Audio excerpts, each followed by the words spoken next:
At Focus on Liberia, we discuss everything Liberia, from education to politics, arts and culture, entertainment, agriculture, history, religion, family, and technology. Focus on Liberia uncovers and showcases the best of Liberia and shows the world the truth about Liberia. We educate, elevate, and promote all things Liberia. We conduct interviews, panel discussions, debates, and more. Tune in to Focus on Liberia on Facebook and YouTube and be a part of the stories that make up the news. This is Focus on Liberia, and I am Dennis Jack. And I am Anthony C.A. and a place somewhere to say welcome and welcome to yet another debate here at Focus on Liberia, where we educate, elevate, and promote all things our dear country, Liberia. I love debate. It is an opportunity to agree and disagree, and sometimes to dive deeper into the issues sometimes people think are so simple to understand. But when you bring it on the debate stage, things get a little clearer for people to see, and maybe in a more profound way. And this is how we start today's debate here at Focus on Liberia. We are expecting some folks to be joining us here soon, seated and ready to go. Is the man, Jaron Gilman, the host of Focus on Liberia opinionated show on point, but usually he's not that on point. He is an unrelenting, unbending, and uncompromising sedition. He drinks from a Sycamorian cup. The Jews, I don't know. Welcome. It's good to have you joining us from Florida. How you doing? I'm doing very well. As you can see, I'm in my support for the re-election of President Weah, first right in my war room. You can see I'm in my fatigue, ready to go. Ready to go is also the man, Ambula Mame, a supporter of Mr. Tiawan Gongloe, the poor man lawyer of Liberia. Mr. Mame, it's good to have you. Welcome to this Monday night debate. You are muted, brother. Thank you, Anthony. It's good to be back on the show. It's good to be, interacting with Senior Comrade Gilman. It's good to have you. Mr. Mame is always here to discuss the issue as his duty to his beloved country, our country, Liberia. We are expecting the man, Moma Keseli, who is from the ANC. We are also expecting an independent man, that is Glendy Juniors. She hopes to join us. We are hoping to. So what is the debate about? You might be thinking, we are looking at this debate question. What will make President Weah or Joseph Yeman Boakai, Mr. Alexander Benedict Cummings, or Mr. Tiawan Gongloe to not or make it to second round in presidential election 2023 this year? All these candidates to be, among all of them, who will make it to the second round and why? That is the debate question. So to do that, we are looking at one, factors that will make President Weah to make it or not make it to second round. We will also be looking at factors that will make Boakai to or not make it to the second round. We are also going to look at factors that will make Mr. Cummings to make it or not make it to the second round. And of course, the poor man lawyer, what are the factors that will prepare him to make it to the second round, maybe narrowly or magically, or will he not? Will he be a spoiler? Well, these are the questions we have, and we have the best minds to engage these questions to provide us some meat to chew on politically. The stage is set for modern night debate. Let me get in the middle and let us get started. Mr. Gilman, before we get to the main debate question, there's this rumor that landed in the papers now.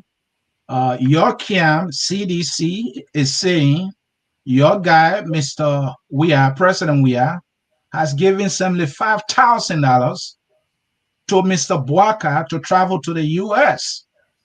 This information was floated firstly from the presidential aide Sekou Carrasco, posting about 75K on social media, even dancing a song that his boss, the president of Liberia, has given 75,000.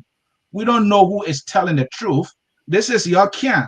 This is this government that could not tell us how much money was spent or budgeted for the 48-day trip, the opposition called it safari, that the president was on. Out of a sudden, you can tell how much is being given to Boakai. So let's hear from you. Is this true? Is this Roman? And by the way, Mr. Boakai is saying this is complete gibberish. Your take. Well, I would like to begin this particular debate with a prayer for the Vice President.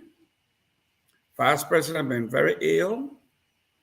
As an elderly statesman, in an advanced age, with the amount of stress that is about to be put on him, we pray for his good health.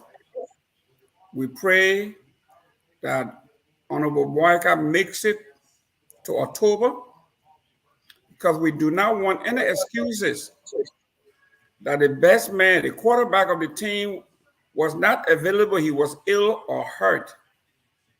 We want Joseph Boakai. We want him in the blue corner.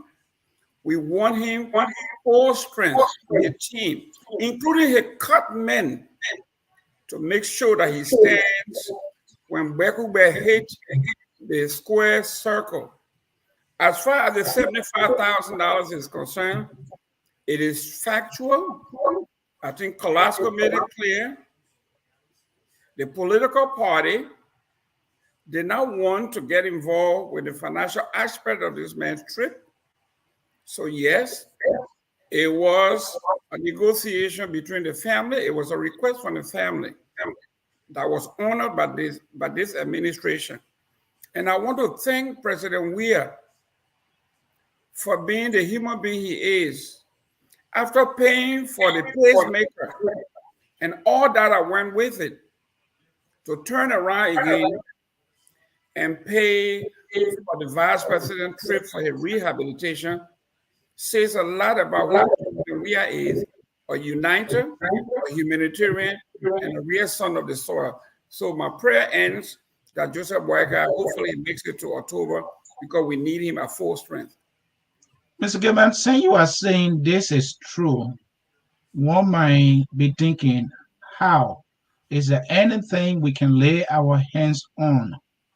You are saying also President Weah, is it from his pocket? Is it something that came from the Liberian government? I mean, we just want to know the facts. Like I said earlier, this government you support could not tell us the budget, the amount, including the finance minister could not tell us. We don't even know how much the government has been able to spend for the hospitalization of Mr. Tuer, wherever he went. I think is Mambe help me here. He went to Turkey, right? We don't even know. So how come you know about Boakai and you don't know anything about your own government? So why should we believe you? That's the question. Oh yes, everybody knows how much was spent on the presidential travel. Everybody. So then you tell us, saying you know because you're part of everybody. It was public knowledge. It was public knowledge. You knew. Yeah. So just give me the figure. I don't know. The Constitution. I don't know. So give us the figure. The Constitution told us that it was $2,000 per diem per day. No, I want the entire budget, the total amount. I mean, I want to go day by day. So the president, day by day? Yeah, the president spent. The president ended the trip. Do we not know how much was spent? Can you just give us the total that was spent? The president he spent 48 days. Multiply that by 2,000. That would be 96,000. So what is the figure? That's what I'm asking. How much was spent on the trip? I'm giving you what the Constitution allows us to spend. And that's you're giving me figure when it comes to Mr. Boakai. You're not giving me figure when it comes to Mr. Weah's trip. Why so? I'm giving you the figure as it laid out legally by the Constitution and Mr. Weah. So legally, Boakai's own will lay down at 75. But legally, President Weah does not have a total figure here. Is that right? As you know, every budget has an emergency line item. So Oh my for God. humanitarian purposes, you remember the president have helped send soldiers wounded abroad. We have helped. So Mr. Gibbons, saying you will not give me the figure that I'm asking for. You say everybody knows. You're part of everybody, but you can't give me the figure. So Mr. Boakai, let me learn with my question here, sir. Mr. Boakai is saying this is complete gibberish, rubbish. Are you telling us here, Mr. Boakai is lying to the Liberian people that he knows he received $75,000 from the president? And he's saying that is all lie. And I want you to tell me, did the money come from the government or President Weah? Because you are telling us that President Weah is the guy here. First of all, when Dr. Joseph Boakai, I call him Doctor, the former vice president, when he got the pacemaker, he denied as well. When it was revealed that yes, it was you are not answering my question, Mr. Gibbons. It was paid for by the government. What the mouthpiece, the propagandist said, that we are in charge, we have received some money, and we are going to raise the money to pay back the government. And they tried that they could raise only $1,900 and never pay back the money to the Liberian government. So Dr. Joseph Boakai and his team are known for denying. Actually, it's not totally denied, a plausible deniability.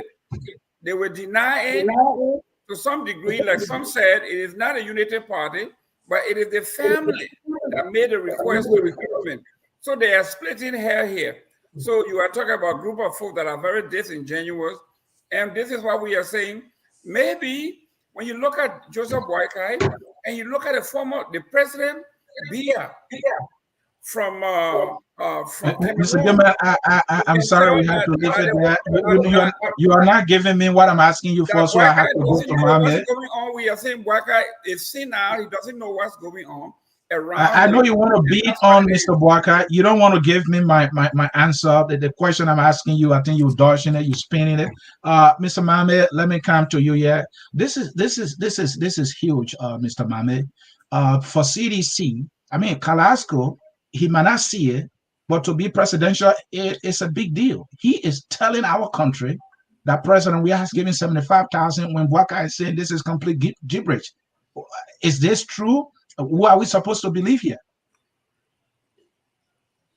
The thing is, it is gross irresponsibility for people in the president's cycle to make outlandish claims about payment to the former vice president. The statement undermines the position of the government. The statement exposes the irresponsibility of Weah. It exposes the inconsistency and the motive, the inconsistency of the government position on the issue. And it shows that everything they're doing is about politics. Liberians will pay back President Weah harshly for undermining almost all the cultural values, all the traditional and cultural values and principles that Liberians hold so dearly. The elders in the villages, people who understand our value system, all the traditional and pay Weah back harshly for what he's doing. Jews sometimes people. Are you there? Yeah, go ahead. Glenda, you may mute while we're listening to. Go ahead, the government issued a press release that the government has agreed to make intervention and provide support, and unsolicited support, to Vice President Boakai. The government said the precondition to providing that support is for Boakai to agree for such support to be public. It should not be private. That was written in the Ministry of Information press release. that we want to support Boakai because he's a statement. But before we can do that, Boakai has to agree that this support must be made public by the government. The government has not come back to say, and Boakai denied that. Boakai said he did not make any request to government for support. But whatever the case is, the government now comes back and using irresponsible, unintelligent sycophants to post on Facebook that government gave Vice President Boakai 75,000 in the night. He can receive the money in the night and this only in the day. But it was you, the same government, who said your precondition to helping this man is for the payment to be made public. The man denied that. He rejected it. He traveled to America. And then you come back and say, oh, we'll give him money, but we'll give it to him under the table. We'll give it to him in the neck. What sense does it make? How do people take you to be? When you said yesterday that you want to help this man, but the only way you can help him is if, because the payment will be coming from the government, is for you people to make it public. The man travels to America, then you come and say, oh, we'll give him money in the night. Undermining your own precondition that you set. But the reality is, you cannot trust. We are talking about supporting statesmen and not wanting it to be private, it should be public. I agree. If the former vice president is receiving money for medical trip or any other thing, it should be public information. I support that. But he's not. Joseph Boakai is not the only former statesman. President Sirleaf was sick. She traveled to America. She went through surgery successfully. Why wasn't the government concerned about supporting the former president and making the government's contribution to President Sirleaf's surgery public? Why weren't they concerned about that? Because President Sirleaf is no longer contesting to be president. She's not a threat to undermining Weah's desire to continue to loot the country. Joseph Boakai is a threat to undermining Weah's desire to continue to loot the country. So he takes... Mr. Mame, you will continue here, but I mean, the word you're using, continue to loot. Are you suggesting here? I mean, I think what you're saying is that President Weah is looting the country. Is he looting the country? Weah, people are looting the country, the evidence all over. If you can look at the evidence on the ground, if you can look at circumstantial evidence, just go to the greatest country in the world report that they use to sanction public officials around Weah. If you can look at any other thing, if you don't want to look at the fact that Nathaniel McGay had lived in a one-bedroom apartment in Sinco before 2017, but in 2018 he managed to get a house that cost over $150,000, and he's building several across the country. The lives of the other people who building. If you don't want to look at those pieces of evidence, just look at the greatest country in the world. America's intelligence investigated and indicted. So Mr. Mame, so let's come to the point you were making, and may I follow on, and then you can land on this here. So Mr. Boakai is saying this is complete rubbish. Hold on. Mr. Boakai is saying this is complete rubbish. And this is not true. The CDC is saying through the presidential aide, Sekou Carrasco, this guy is close to President Weah, say, hey, I mean, what reason do they have to lie for them to tell this kind of lie? The only reason is political. And that's what I'm saying.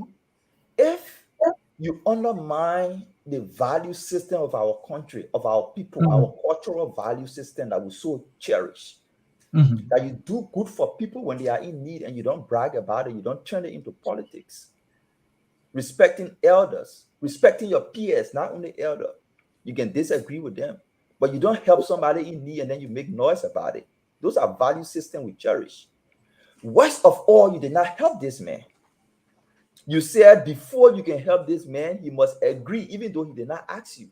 He must agree that you will make the check and all the payment process public because of government money. You did not help him, he came to America, and then you come back and say, oh, you gave him money, but you gave it to him in the night. That's irresponsibility. We want our government to be open and transparent. And Mr. Mame, could one of your reasons for not believing them be that this is a government that have financed a presidential trip for the 8 days? And if they care about transparency, they could not inform the people by publishing anything in terms of numbers, how much it cost the country, the president's trip. They couldn't do that. The finance minister couldn't do it. Eugene Namwe couldn't. No one could tell us. Even the Carrasco who was on that trip couldn't even tell us. And they are telling us now they can publish somebody else's record. Is that one of your reasons why you not believe in these people? That's one of the reasons. It's a trend. It's a sequence of reasons. One of the reasons is that the president traveled, nobody knew how much he carries. He even lied publicly to extend his trip to make additional money and to put money in the pockets of other people who were behind him in the name of Pedam. And nobody knows how much he traveled with. This is not the first time. So you can't know how much the president traveled with, but you want to use Joseph Boakai as a ploy to make political gains. Now, let me tell you something. Yeah, finally, please. Finally, in the middle of the whole Boakai thing, we were discussing, and we are still discussing, what the government did to undermine the mineral development agreement of an MOU for Western Cluster. They are now saying they have been successful in shifting the Facebook debate. That's the conversation in the CDC chat room. You see how we managed to shift the whole Western Cluster debate and just bring everything now and turn it to Boakai. All the Boakai people defending, oh, we don't give Boakai money. So in the CDC chat room now, it's a mandate that everybody should post on Facebook that, oh, the mandate is don't mention Boakai name. Just say, oh, we gave him money to travel, he had it. So that is a mandate, it's a strategy to distract us from discussing Western Cluster. But the reality is, we're not discussing Western Cluster. We're taking action on Western Cluster, and they will see what will happen. Thank you. We want to welcome a fellow debater here, Glendy Jr. Glendy, welcome. Before we get to the main debate here, we are looking at this news, Roman, about the CDC saying they gave Joseph Yaman Boakai $75,000 for his trip to the U.S. and to seek here. Boakai is saying this is rubbish, but CDC is saying, hey, that is true. We give the money, but it won't give us the evidence. What's your take on this? Is there anything for anybody to believe, or this is just politics 101 starting here? So I don't think anybody should believe any of that. I think it is just gross immaturity is how I would term it. Because this is the thing you're dealing. This is a country. Sekou Kolasco, whatever his name is not a representative of the government of Liberia. So when the Ministry of Information comes out and say the government has offered to assist VP Boakai, and VP Boakai is saying no, and they're saying then we're listening to the Ministry of Information to come back and tell us and show us the proof where it is that VP Boakai accepted this money or not.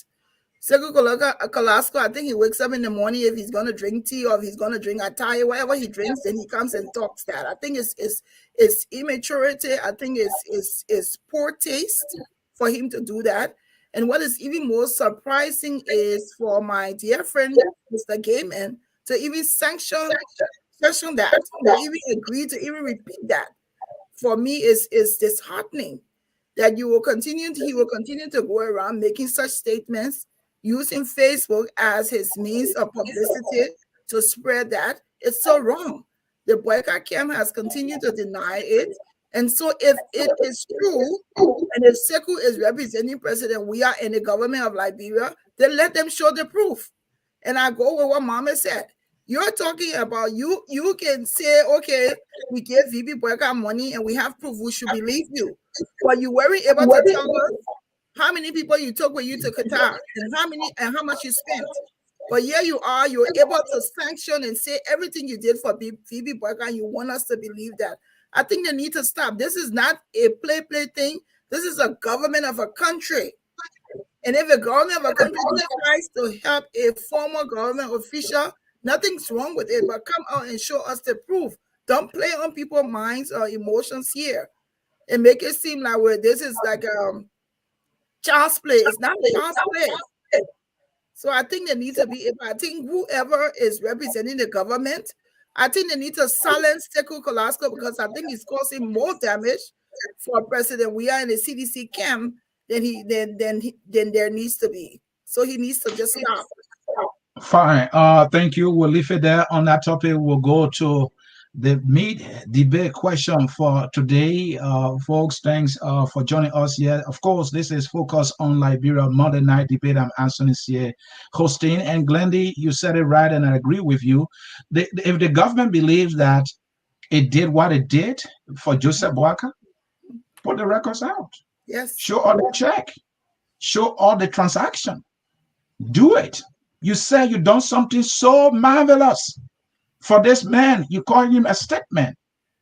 Release the record. The money for the Liberian people, if you spend it on the Liberian citizen who serve our country, release the record. Until then, maybe you should shut up. And then, while you said that Sekou Kolasco is causing trouble, politically speaking, I don't think they see it that way. He's doing what benefits them, politically, and it's also being sanctioned. This man is speaking from the office of the president, and nothing being there, and you see Mr. Gilman here, he's putting a political spin on it. We'll take a break. When we come back, we'll be going to our meat debate topic for the day, which is, what will Weah, Boakai, Cummings, or Gongloe to not make it to the second round or to make it to the second round? What will be that thing or things? Our debaters are all set to roll. A short break, and we will be right back.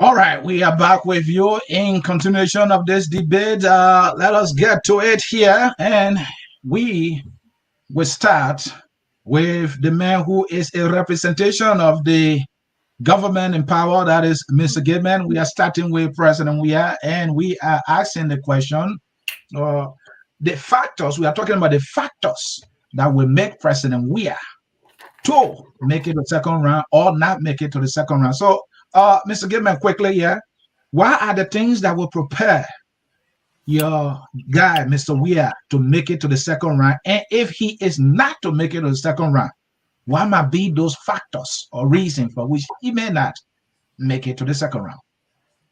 I got news flash for you here, and this is a breaking news. Okay. And it's being held right here on Focus on Liberia.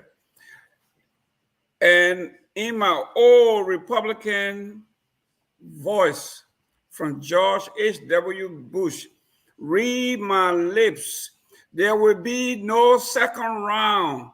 George Weah, one round victory.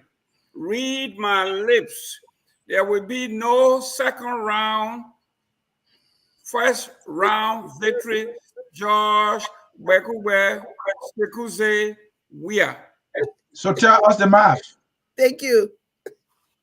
Tell you what? The math. Tell me the math. Oh, okay. Well, let me pull up the results from the last elections here. We saw President Weah won the elections. He had a total of 61.5, or we say 40%, of the total vote that were cast. You look at Joseph Boakai.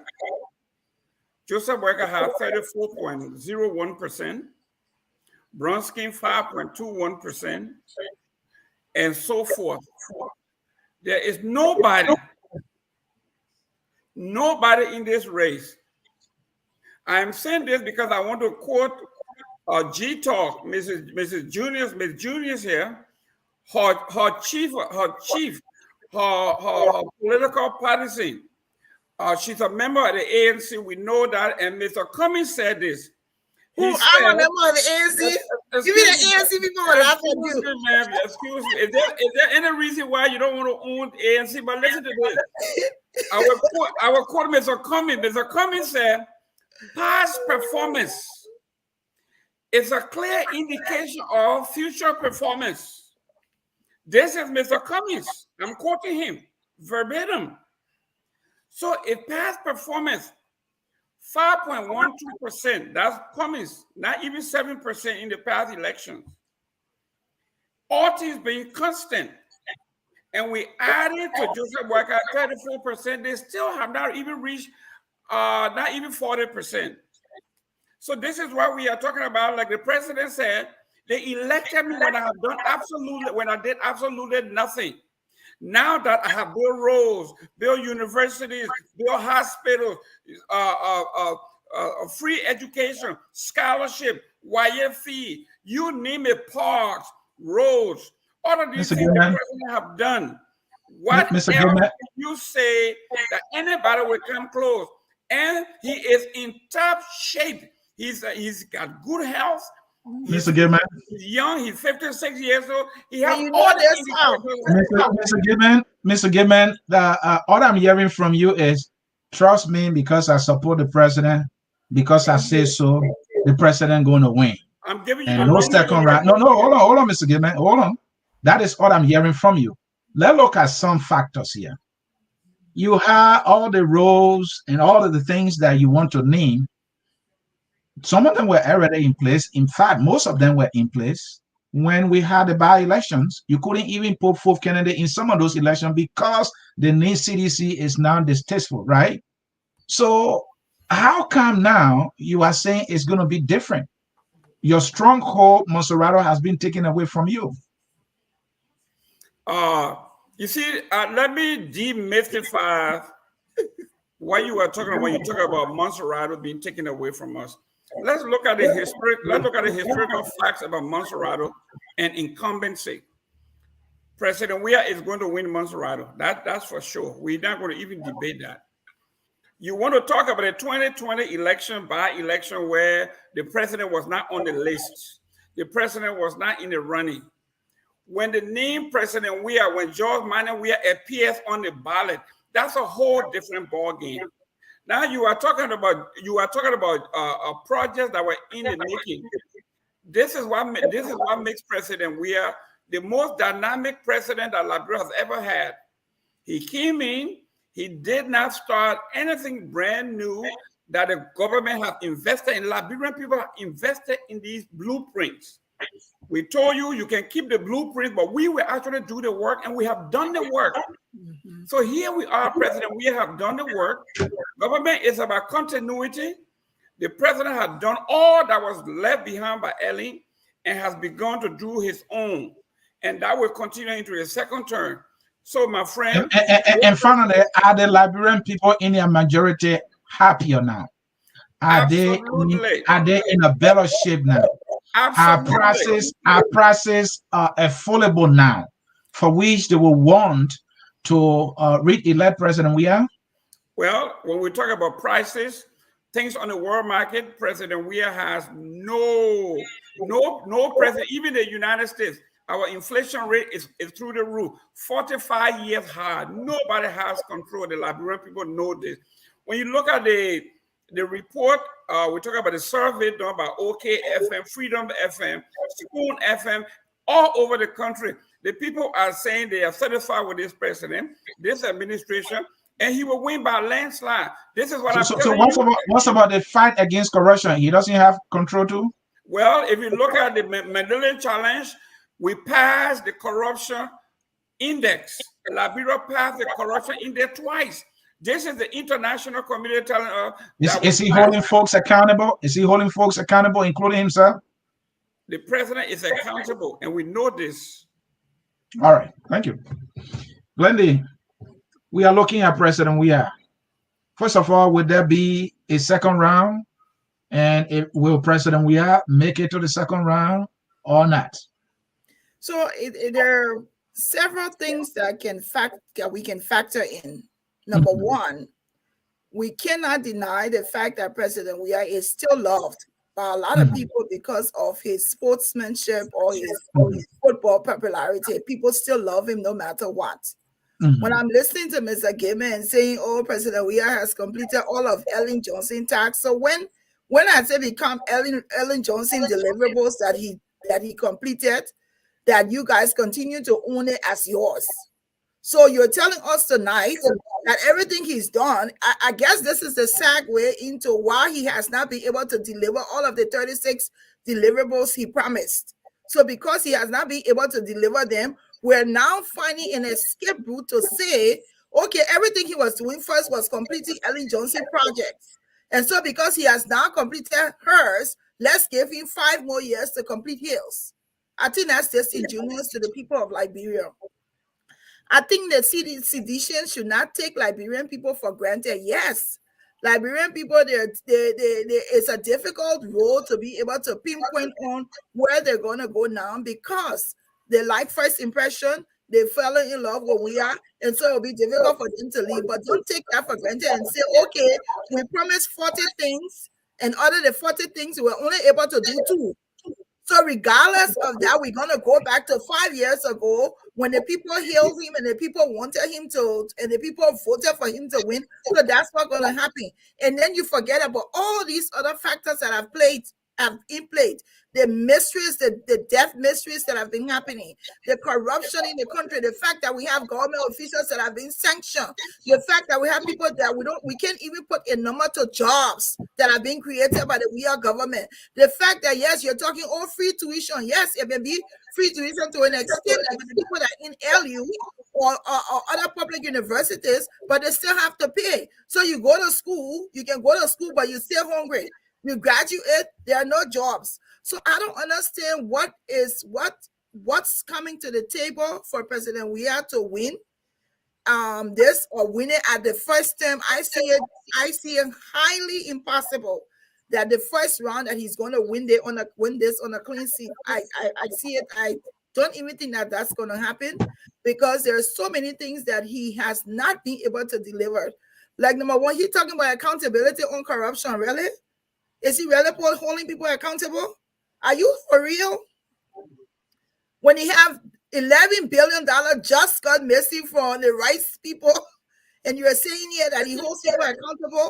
You have 16 billion. You have the leisure stuff. You have people going to say they're doing census, and some people are saying they haven't even been counted yet. And you're saying even with all of those things that have not happened, President Weah have done extremely well and should be re-elected. I think people should stop taking the Liberian people for granted. I say that I don't see how President Weah, based on what he's done and based on his poor performance as a president, I don't see that he's going to win the first term. I don't see it. That's far-fetched for me. Thank you. When you look at the NIDMO report, and Mame, I want you to start from there, looking at whether or not President Weah will make it to the second round. There are a lot of things you might think must stop him from making it to the second round. The NIDMO report is glaring. Just improve the completion rate for all the promises made is just 7%, out of 200, I think 296 promises made. The completion rate there is completely low. What do you make of that? Yeah, like G Talk, Sarah will call you G Talk. That's okay. But like G Talk said, President Weah has a huge following across the country. You can't dismiss that as you prepare to engage him in a presidential election. He's a celebrity. People just like him because he played football. That's it. If he went on the soccer field today and he touches the ball 1-2 times, he hits the net, the back of the net, people go frenzy, and shout and sing about him. So he's a crowd puller. You can take that from him. But Liberians did not vote for George Weah only because he was a crowd puller. Now, to come to your question about whether he will go to the second round and get reelected, I want to point to why Liberians elected Weah. Weah made promises to Liberians. In as much as they like him, they are evaluating his chances of being re-elected on the commitment he made and the fulfillments.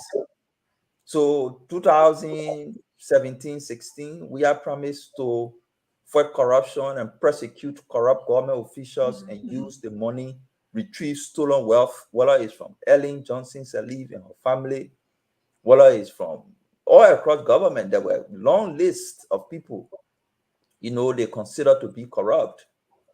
Nokai, according to them, went bankrupt, which is not true, but resources were mismanaged at Nokai. Other public corporations, there were mismanagement of public resources. And we are promised the people. You say if the Sirleaf administration cannot account for these resources, if you elect me, I will ensure they account for it. We'll investigate them, we'll prosecute them. Those held responsible will retrieve stolen wealth. We'll use the wealth to build schools and put drugs in the hospitals. Did he do it after 5 years? No. You think the Liberian people are stupid? He made those promises. He did not fulfill those promises. So yes, he did not do anything and the people elected him, but the people did not elect him because he did not do anything. The people elected him because he promised to do something. He promised to fight corruption. He promised to prosecute previous corrupt government officials, retrieve stolen resources, and invest into the people. Did he do that? No. Does he have the authority, the power, and the resources to do it? Yes. Why is he not doing it? He's not doing it because he himself is culpable. So the people know that. He promised that he would have created jobs for young people coming out of high schools, for young people coming out of colleges. He presented a development plan. The Pro-Poor Agenda for Prosperity and Development has indicators of jobs. How many jobs did he create for the young people? You think the young people are stupid? They would just be celebrating Weah because he's a football icon. Even if he came to them and he promised them after 5 years he cannot fulfill, they will go back and vote for him only because he can play football. No, Liberians, the people are not thinking like that. They will be asking, where are the jobs you promised us? Where are the corrupt officials that you claim that you say all were corrupt in this country? How many resources did you retrieve from them after prosecuting them? They will be asking those questions. We are promised to have invested hugely in agriculture. Talk about establishing agriculture banks to be able to get resources to smallholder farmers to get inputs. Fundamental to the agricultural promise of making Liberia self-sufficient in food and rice production, at least in the first 3 years of the administration. Go to the PAPD. The farmers across the country are asking, but this man duped us. That's the message resonating with them. He duped us. The boy lied to us. He promised that he would have created a condition for us to be self-sufficient. But today, the price of rice has doubled in the country. Production is low. Resources intended for smallholder farmers to access through the agricultural bank they promised to have created are in the hands of all the big ministers and GM ministers who having cocoa plantation, coffee plantation, and palm nuts, palm plantation across the country. So Liberians will not be electing George Weah. Majority of Liberians will not be electing George Weah for two reasons. One, because he failed to fulfill his promises, but also because they want to send a message to a new leader that if you promise us and fail to fulfill your promise, we will change you. That is the message Liberians want to send across to future leaders, that don't just make reckless promises, don't just make vague promises. Or even if you make promises and you cannot fulfill, you must show commitment. Let people see the energy and effort you exert to making things happen. What is the energy exerted by Weah to constructing roads? RRA road project is a fiasco. It was only intended, they inflated the budget, hired a company that was unqualified. Experts spoke about it, warned them, don't do it. They did it until recently. His Minister of Public Works eluded. So people don't see that as commitment to addressing infrastructure issues. They see it as you. So Mr. Mame, despite of all these poor handlings, from the government and from this president, do you still believe that he's going to make it to the second round? And I don't think Weah will make it to the second round. But if he gets to the second round, he will get to the second round on the back foot. He will not get to the second round as a competitive second round candidate. He will get to the second round as a struggling second round candidate. That's how I see it. He will struggle to get to the second round, and that will be a second round on the back foot. He will not be on his front foot in the second round. Liberians will not tolerate a leader who comes to power, lie to them, dupe them, conduct 419, run away, come back, and then come to them and say, oh, I'm a football player, I play for you during the war, I supported refugees. No, you did all those who elected you based on promises. What did you do in the last 5 years? Thank you. And Mr. Gibbon, final thoughts on this one, and before you can come in, let me lay some things on you. The factors people are looking at. So final thought for us two around the table, or going to the next? Oh yeah, sure. And people are looking at some factors. President Weah has the popularity, he has a party. Some people believe he may go to second round, but there are factors that may stop him. For example, the issue of PYJ is a factor. Even though PYJ cannot be trusted, just as we all agree he cannot be trusted, it could be that he can't roll with President Weah for this election. He might go with the opposition. He's saying that he can't be trusted. So no one knows where he's going to go, maybe to the highest bidder. And I think some folks in the opposition got money if the issue is money. Maybe there are other things there. So that's one. Why if out of a sudden the opposition say, if not all of them, maybe two big ones say, hey, we're coming together as one. That may be a factor that must stop him. Now, we're looking at this integration of the CDC, possibly the Coalition for Democratic Change. MPP is not happy, as we see. Prince Johnson, who has been an outside supporter, is not happy. Then we're looking at the harsh economic realities on the ground. Folks are tired of suffering, right? The poor management of the state.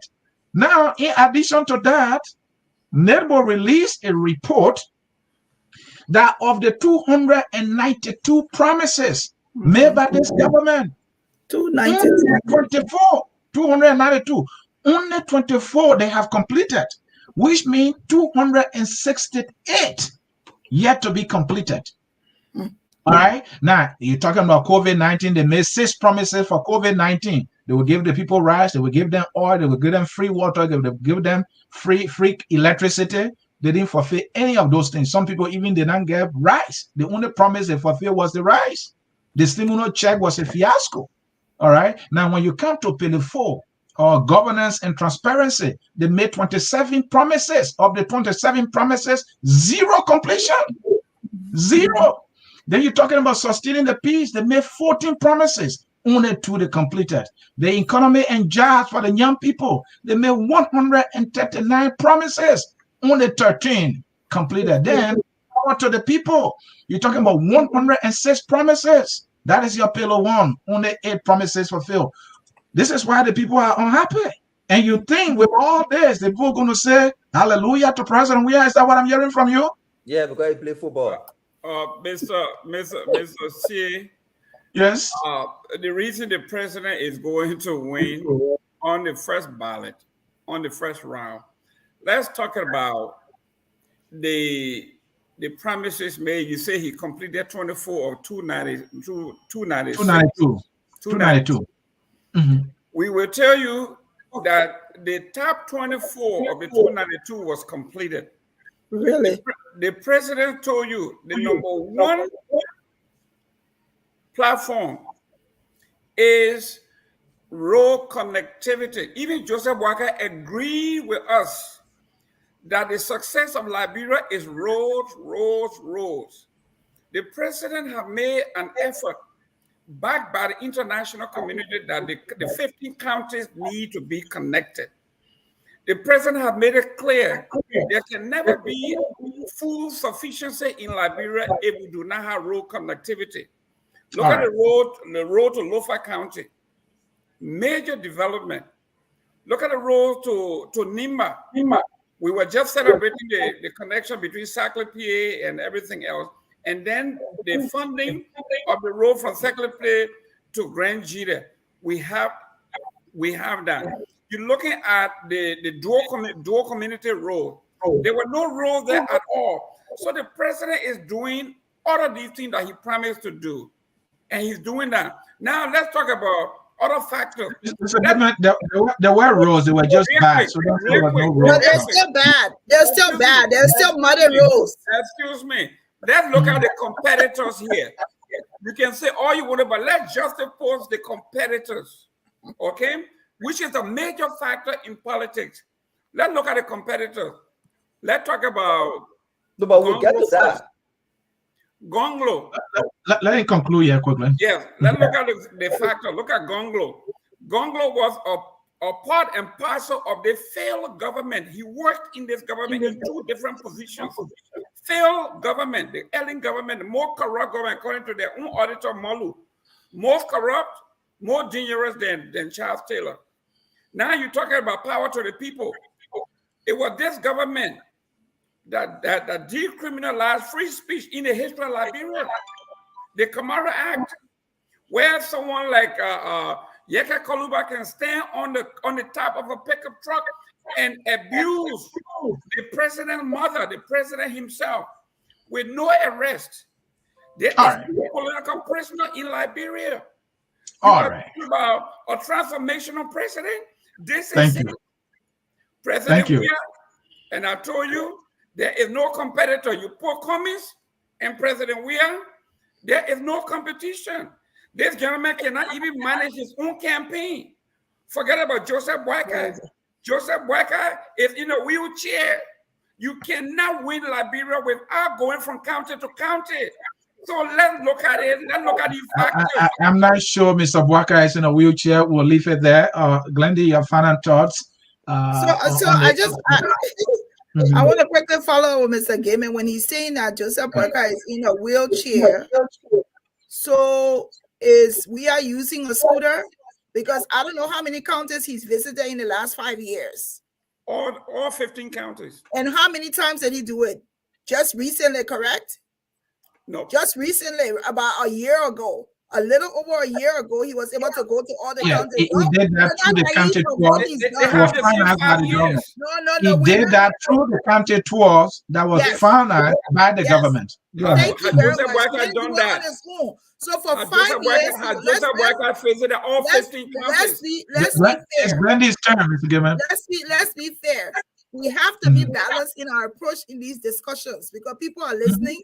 And people want to hear that it's not because you support CDC so you can be balanced in your discussion. When you're referring, I know you are so balanced that I can't even see. when you're referring to President Weah and you're comparing him to Joseph Boakai, who was not president, who was president, I just want to look at the fact that the first thing, Q1, right? The first promise was Pillar 1, power to the people.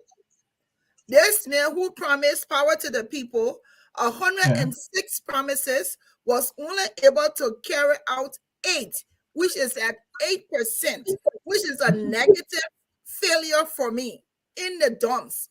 When you compare and when I look at this, Dennis, Anthony, and when I look at this, I'm seeing and remembering President Weah on the day when he was upstairs in the blue house crying. There are no crocodile tears that he was crying when he said that Liberians will not be strangers in their own country, that they will have equal rights compared to foreigners, that the businesses will not be owned more on the foreign side than on the Liberian side. Was when aside from the county meet that he was able to do that tour in the last 4 years, now 5. When has he gone out to the people? His governing body is probably just only to the people in Monrovia. Monrovia is not Liberia. But I'll say this. If President Weah continues to think that past glory, you know, back in the day, we'll talk about past glory. If you think what brought him there is going to keep him there for another 6 years, I think he's got a surprise that's coming for him. Because when you promise a poor man, the man is already poor, he's already struggling. You're promising a lot of things. You're not able to even meet some of those things. And then you say, please give me 5 more years or 6 more years to be able to meet up with those things. I doubt if Liberians are that naive to think that this man, after 6 years, coming on 6 years, will be able to do any deliverables, and then you give him another 6 years or 5 years to run. I don't see it at all. Because I'm believing in the Liberian people. What's the alternative? We ain't get there yet. There's a lot of alternatives. First of all, you have people like, if you're talking about Joe Boakai, you have people who have not had the opportunity to run as president, who have not been president. We know what we have been able to do. So what's the loss? If you prefer to have somebody who you know have been able to confiscate all of the Liberian property and enrich himself, enrich his immediate government officials, and then you say, okay, we're gonna give you the country back compared to Boakai or Cummings or Gongloe. We don't know what they're gonna do. So should we be content with what we are doing and say, oh, you've done well, even though you've made us poorer? Even though we continue to suffer, we will appease you again, give you another set of 5 more years. That's impossible. That's impossible. That's the alternative. We know what Weah has done. We know what he has done. Not to say, I want your Cummings. For your Cummings side by side with President Weah. Let me tell you, even the Cummings people will laugh at you. Even the Cummings people will laugh at you because I have been critical of every group, the Weah group, Boakai, and Cummings. I do not support political parties, and I continue to say this. I support individuals. But when you're looking at President Weah now, what he has done, if you compare him to any one of those new guys who want to, I'll say go with the people you don't know, with the man that you know, because he's done nothing for you.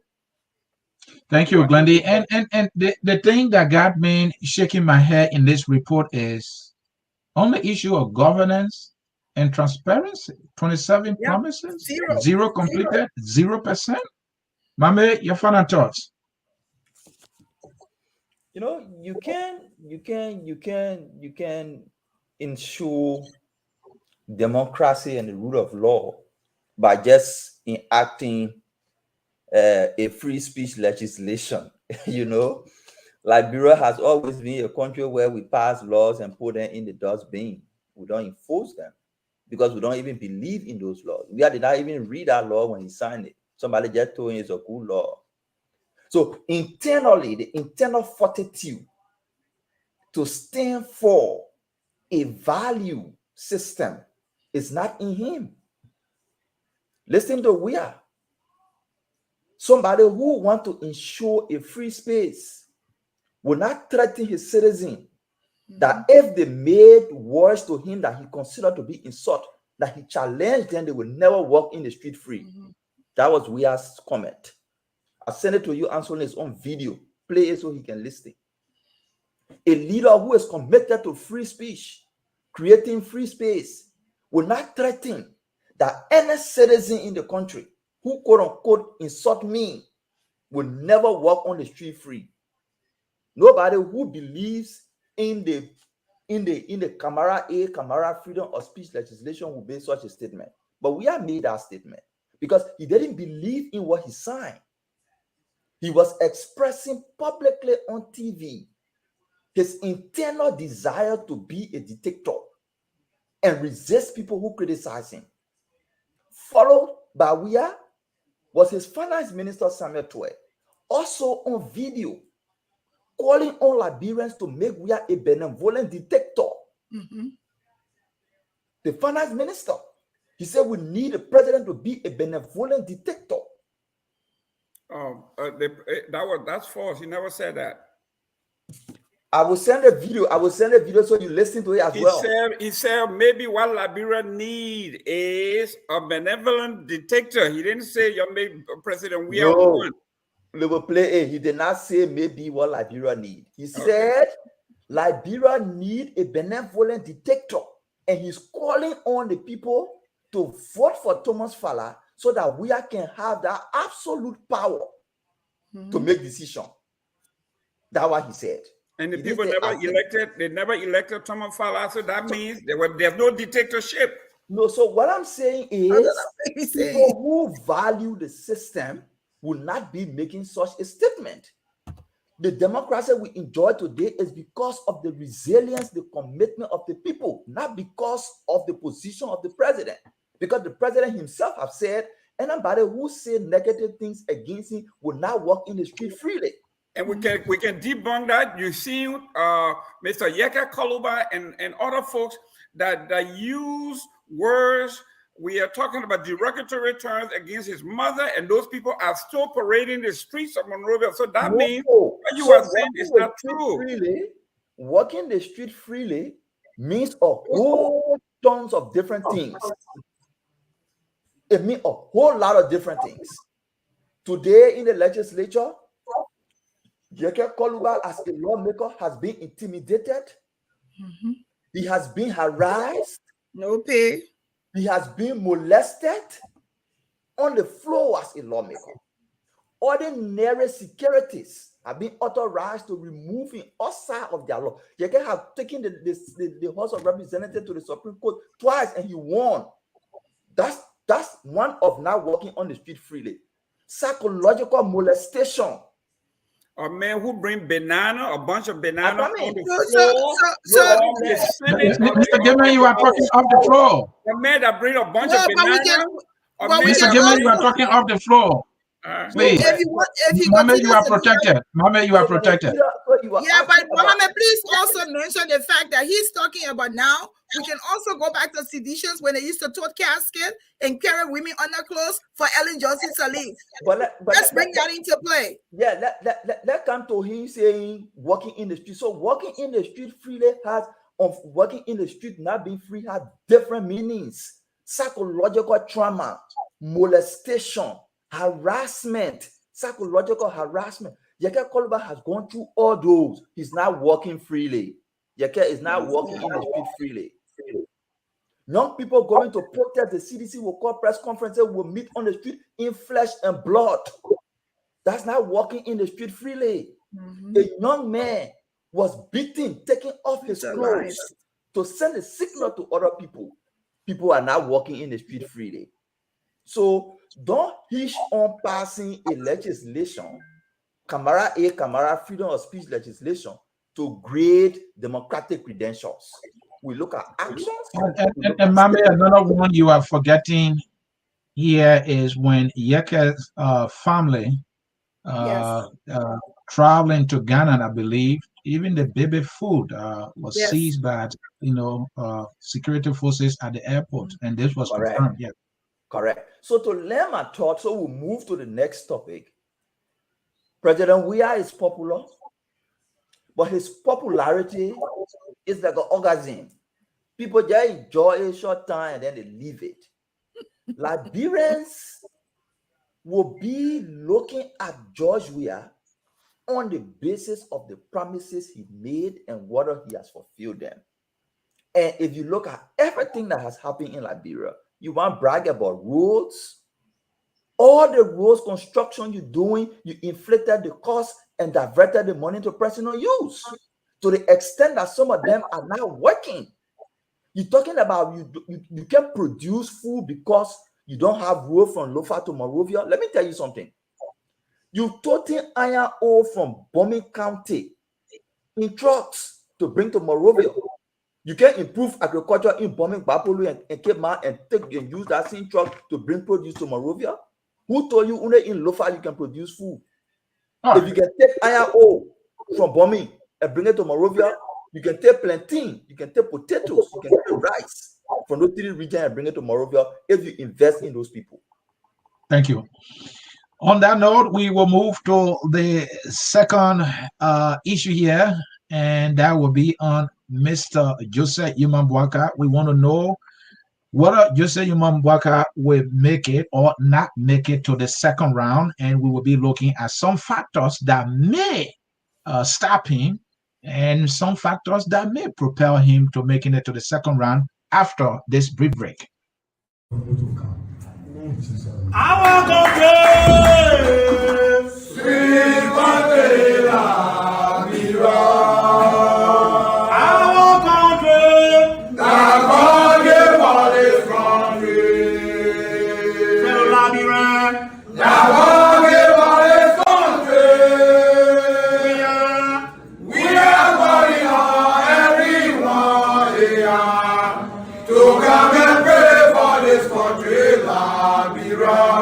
Liberia, God gave all this country.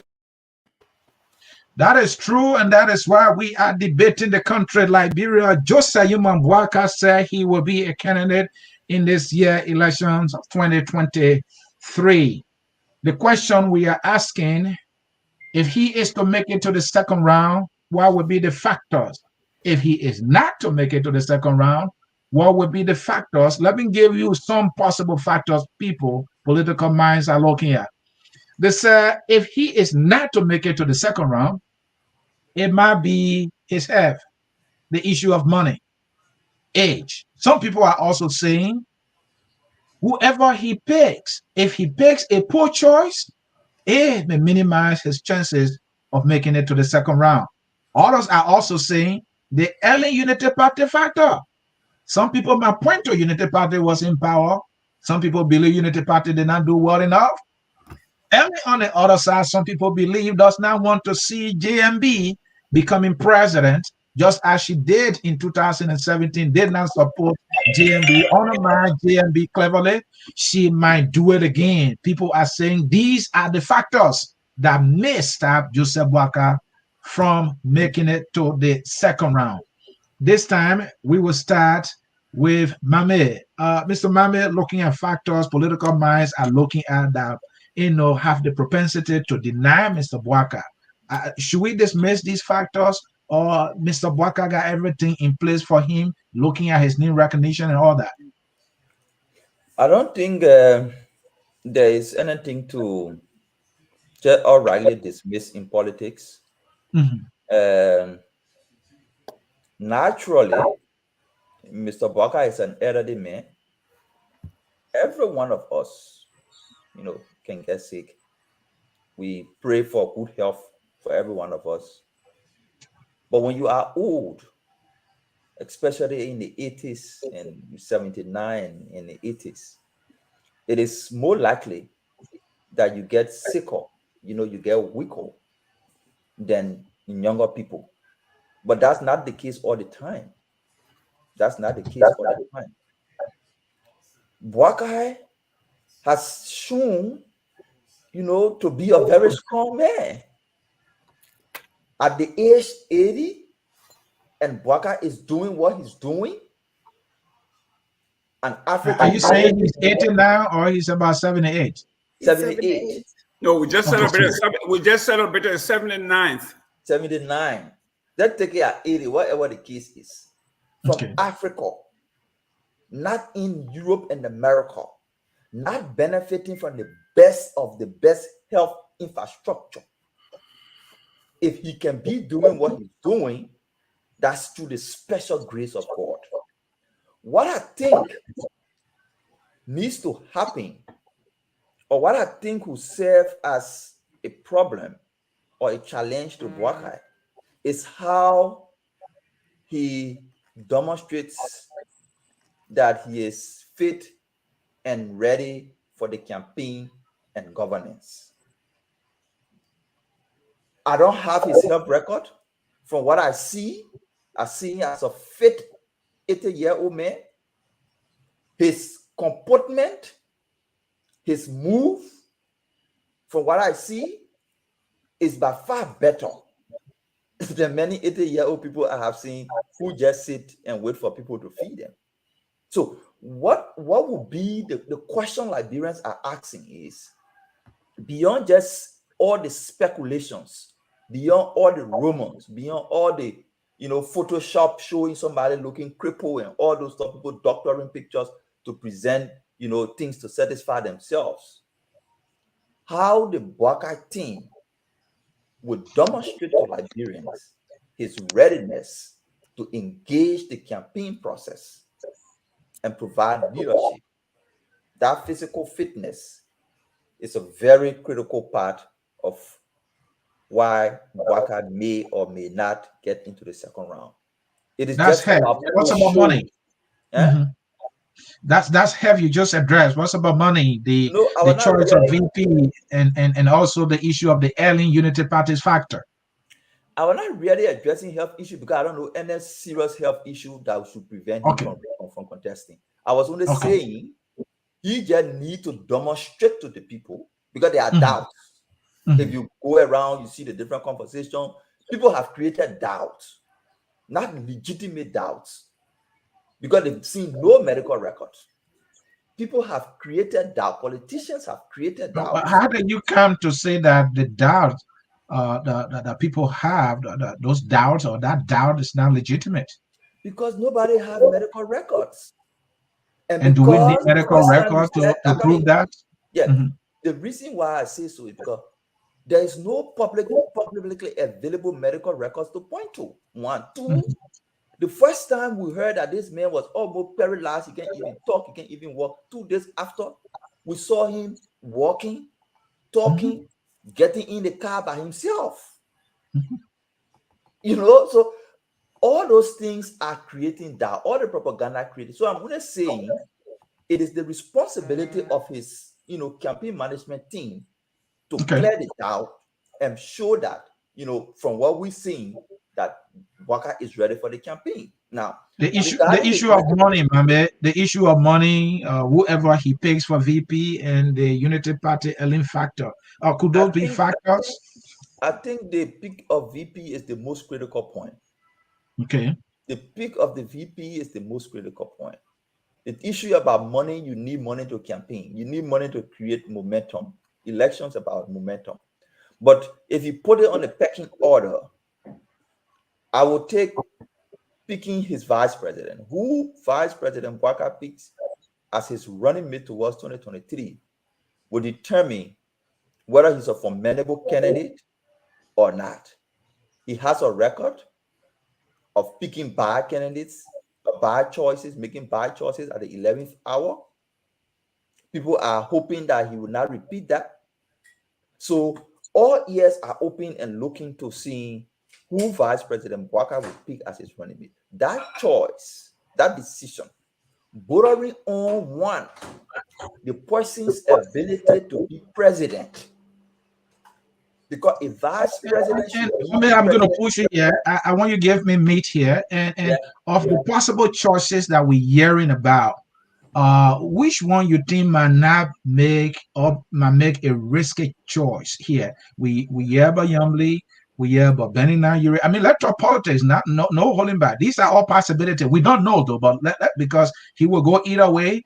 Some people think, Beslo Yanti we're hearing about. Some people are even floating the idea of Costa, of these people that we are hearing about. Prince Moyd, in Bond County. Which one among them you think would be more riskier? I will not call name. I will give characteristics. Okay. And if Boakai picks a running mate who is inexperienced, if Boakai picks a running mate who doesn't have grips on governance, politics in Liberia, if Boakai picks a running mate who Liberians cannot see a presidency in, then that person is a bad pick. When I say the Liberian presidency in Georgia, did they see leadership grip in him when they elected him? So that's the reason why. That's the reason why now Liberians do not want to repeat the mistakes they made. So the no Joseph Boakai. Are you sure of that? Looking at by-election results, Boakai, for example. I mean, not trying to put that wonderful woman down. We're definitely looking at results. We're looking at different trends. We're looking at different study reports that are being conducted. We're talking to our people on the grounds. We're having different stakeholder consultation. The resonating message is Liberians do not want to make the mistake they made. So the point is, if Joseph Boakai picks a running mate that people see to be qualified, competent, experienced, who can be a president if Joseph Boakai is not available after his first term, if he's successful to win. If they don't see that presidential characteristic in that candidate, they wouldn't support Joseph Boakai. So, and finally, with the Ellen factor be something Joseph Boakai should really look into seriously. He and a team, they shouldn't dismiss that. They shouldn't think that Ellen can't do anything to them. What can they do with the Ellen factor here? I think one big thing Joseph Boakai has been missing on is not utilizing and maximizing the potential within the Unity Party and former officials of the Unity Party government. There's huge potential lying there that he's not being able to tap into. It's not about Ellen as an individual. We know Ellen has loyalists. You know, she has people who believe in her. She has people who she can instruct and tell things to do. I'm not sure whether that's what she's doing. But what I'm sure of is Boakai is not extensively reaching out to people out of either perceive or real skepticism that these people will be loyal and committed to him.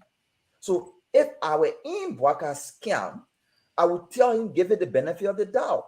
Reach out as extensively as possible to former officials of the Unity Party government, to current Unity Party partisans who are not active but silent. Reach out to them, engage them, and ask them for their support. Present to them your plan on what you want to do to transform the country and make Unity Party a vibrant opposition party and a successful ruling party after Weah. Do that. Forget about the skepticism. Forget about the gossip. Give them the benefit of the doubt and reach out to people. He's not doing that, and I see it as a major downside to Boakai. All right. Thank you. Mr. Gibman, I know you don't like Boakai that much, politically speaking, but just for you to be as fair as you can be as a Liberian citizen here, is the issue of Mr. Boakai's health, money, the subject that you like, the health thing. I don't know why. And whoever he picks, the Unity Party Ellen factor, are these the factors that can possibly deny him the chance of making it to the second round? You see, Mr. C, I like to talk facts. Because are you sure? You couldn't give me the amount for Weah's trip, even though you say everybody knows it. So, but go ahead. About things that can be falsified, but something that you can check. First of all, health. There's another presidential candidate in the race, and his famous mantra is health is wealth. If you are not healthy, you are poor in spirit and in everything else. So health obviously is very, very important. We know that former Vice President Joseph Boakai have a long history of sleeping everywhere in public, even at funerals. Even his own spokesman, Mr. Costa, called him a dead man walking. Not only that, but he is so cultured. But the Costa might be saying now he has resurrected, so you should believe him now, right? Because you believe him then. I'm quoting him until he says that. We're saying that the man said this man was a dead man walking. He sleeps. Not only that, but that he is so tribalistic that he's sadistic. He said Joseph Boakai had no redeeming qualities in his tribalism. You must believe this Costa guy, isn't it? Listen, I'm only quoting from his own camp. I just want to know if you believe whatever he says. He is the spokesman for Joseph Boakai. And then he said the man is not healthy. I just sent you a clip. Can you please play that clip for me? Real quick. A few seconds. Where did you send it? Facebook? Yeah, send it to your messenger. Okay, go ahead. I'll find it. Please. You will see that at a staged rally before Joseph Boakai came, you see where he was positioned. When he rose up, he took 3 steps and he dragged his left foot, and he almost fell, and he had to be helped to the podium. His speech in his hand, he could not find his speech, and somebody had to reshuffle that paper. And when he was speaking, he was not even audible with a microphone to his mouth. So health is very key. Leadership ability. When Joseph Boakai was leading the CPP, it is under his leadership that everything is integrated. It was Joseph Boakai's leadership that made the CPP to fall apart. He was in the United States. He said, when I go back to Liberia, you can rest assured I am going to bring people together and we are going to unite. That never happened. Joseph Boakai had poor leadership. Second, Joseph Boakai was evicted. Under his leadership, the Unity Party was evicted. Unity Party were homeless. Under his leadership. It was under his leadership that Cummings was sued as an elderly statesman who loved to bring people together, as they said. It was under his leadership. Not only did they sue Cummings, but he was a state witness against Cummings. Now let's talk about money. Money is a major factor. With no money, you cannot do anything. Politics is money. We had none. Joseph Boakai has no money. Joseph Boakai made it clear he was so poor that even during the early administration, despite the fact that he was getting $2.5 million every year, he said he was living on loan. 5 times he went to IB Bank to get money. And not only that, integrity, the man has none, as old as he is. He said, President, we have never developed any job, have not created any job, but Boakai has 2 sons, had 2 of the more lucrative positions in this government. I don't think he was talking about government job. Thank you. Well, when we're talking about job creation, it entails all avenue of job creation. Even if they didn't create job in the private sector, they sure created 2 jobs for his sons. So when we are talking about integrity, leadership, and then let's talk about the Ellen factor. It was under his leadership that they were derogatory in addressing the former president, expel her and call her derogatory names under his leadership. This is bad news. Joseph Boakai cannot bring 2 political parties together as it stands. I would now want to, looking at his health, I would want to be a vice president too, because I know he got 1 foot in the White House and 1 foot somewhere else. I won't tell you where the other foot is. Do we have White House? Do we have White House in Liberia? Yeah, we got White House. Since we don't have White House in Liberia, that means his chances of making it to the mansion is 0. So these are factors. And then you talk about Ellen, you abuse your former boss.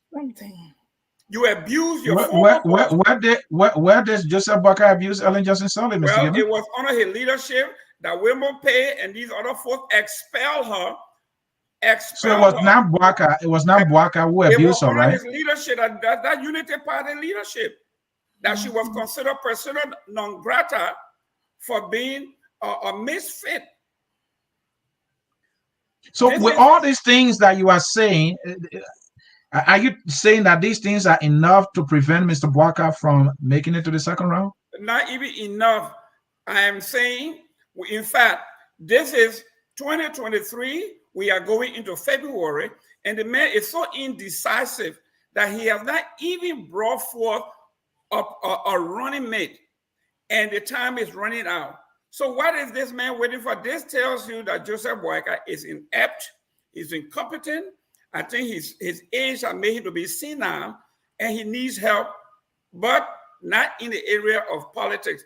It's too stressful, traveling 15 counties to campaign over 90 days to 120 days period would be too much for this old man. And I think it is just almost impossible. Thank you, Mr. Gilman. On the radar. Thank you, Mr. Gilman. I see that your strength came out, but when we were discussing your candidate, you were flat, like fufu in a plate.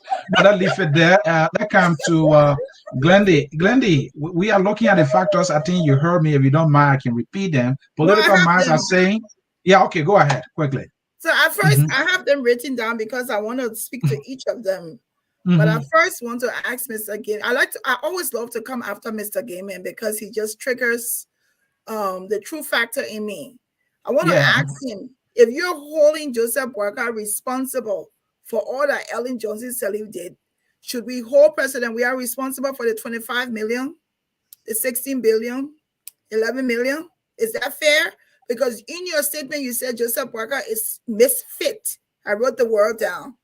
So Can we conclude that President Weah, based on all that have happened with all of the deaths, unsolved miseries, the money, all of the things that's going on in the government, it is fair play to blame him, correct? Ma'am, you are talking about deaths. I think few hours ago in California, there was somebody came I in just and want to ask. I just want to killed lay 10 that. people. So I just want to lay that as my premise. Well, the premise is wrong. No, it's wrong it will be wrong because Mr. Gilman, let her have a time. Now interrupt her. Question, and I have to it answer was just a premise. The Crow report said there were no $25 billion loss. She said it was just her premise. Please give her a chance to floor. If you are saying that Joseph Boakai is responsible for everything that went wrong in the Ellen government, then it is fair for us to also say that everything that is going wrong in this government, whether President Weah knows it or not, he is responsible, and that also makes him ill-fit. Secondly, I will be remiss if I, as a health practitioner on this platform, will dwell or will participate in this dialogue with someone's health. I think it is wrong. I don't think it's something that I want to continue to talk about, but it is important for me to note that illness has nothing to do with age. There are 1-year-old baby will die today, and a 100-year-old person will still be alive. So we cannot link those two things and always want to say, oh, Joseph Boakai age or Joseph Boakai health. Do we know President Weah's health record? Have we seen it? Is it public? Or are we just basing our opinion on the fact that we see that Joseph Boakai is an elderly man, so then because he's elderly, we can say, oh, he's unhealthy?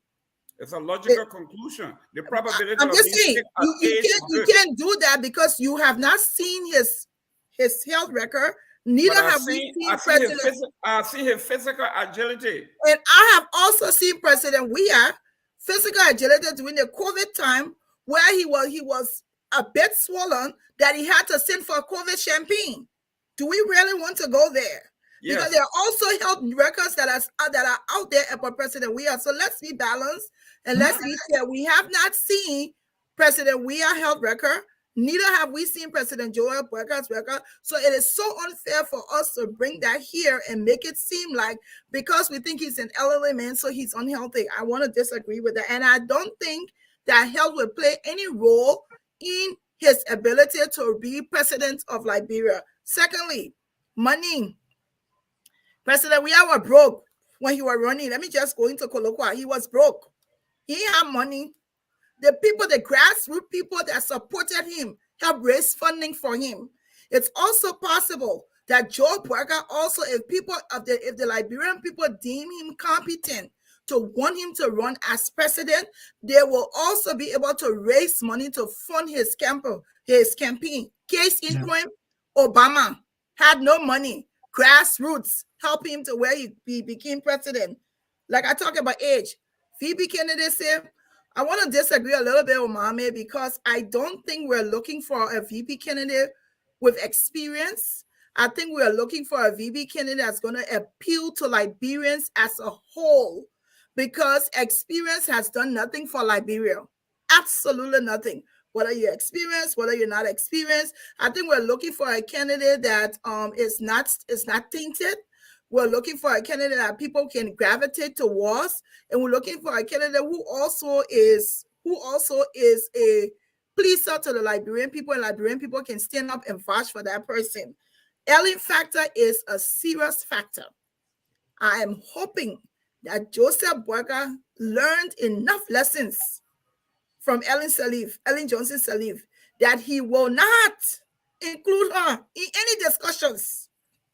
He will absolutely not. If we don't trust Prince Johnson, we must not trust Ellen Johnson Sirleaf because we know her record. So I want to think that Joe Boakai, I want to think that there's some wisdom with him.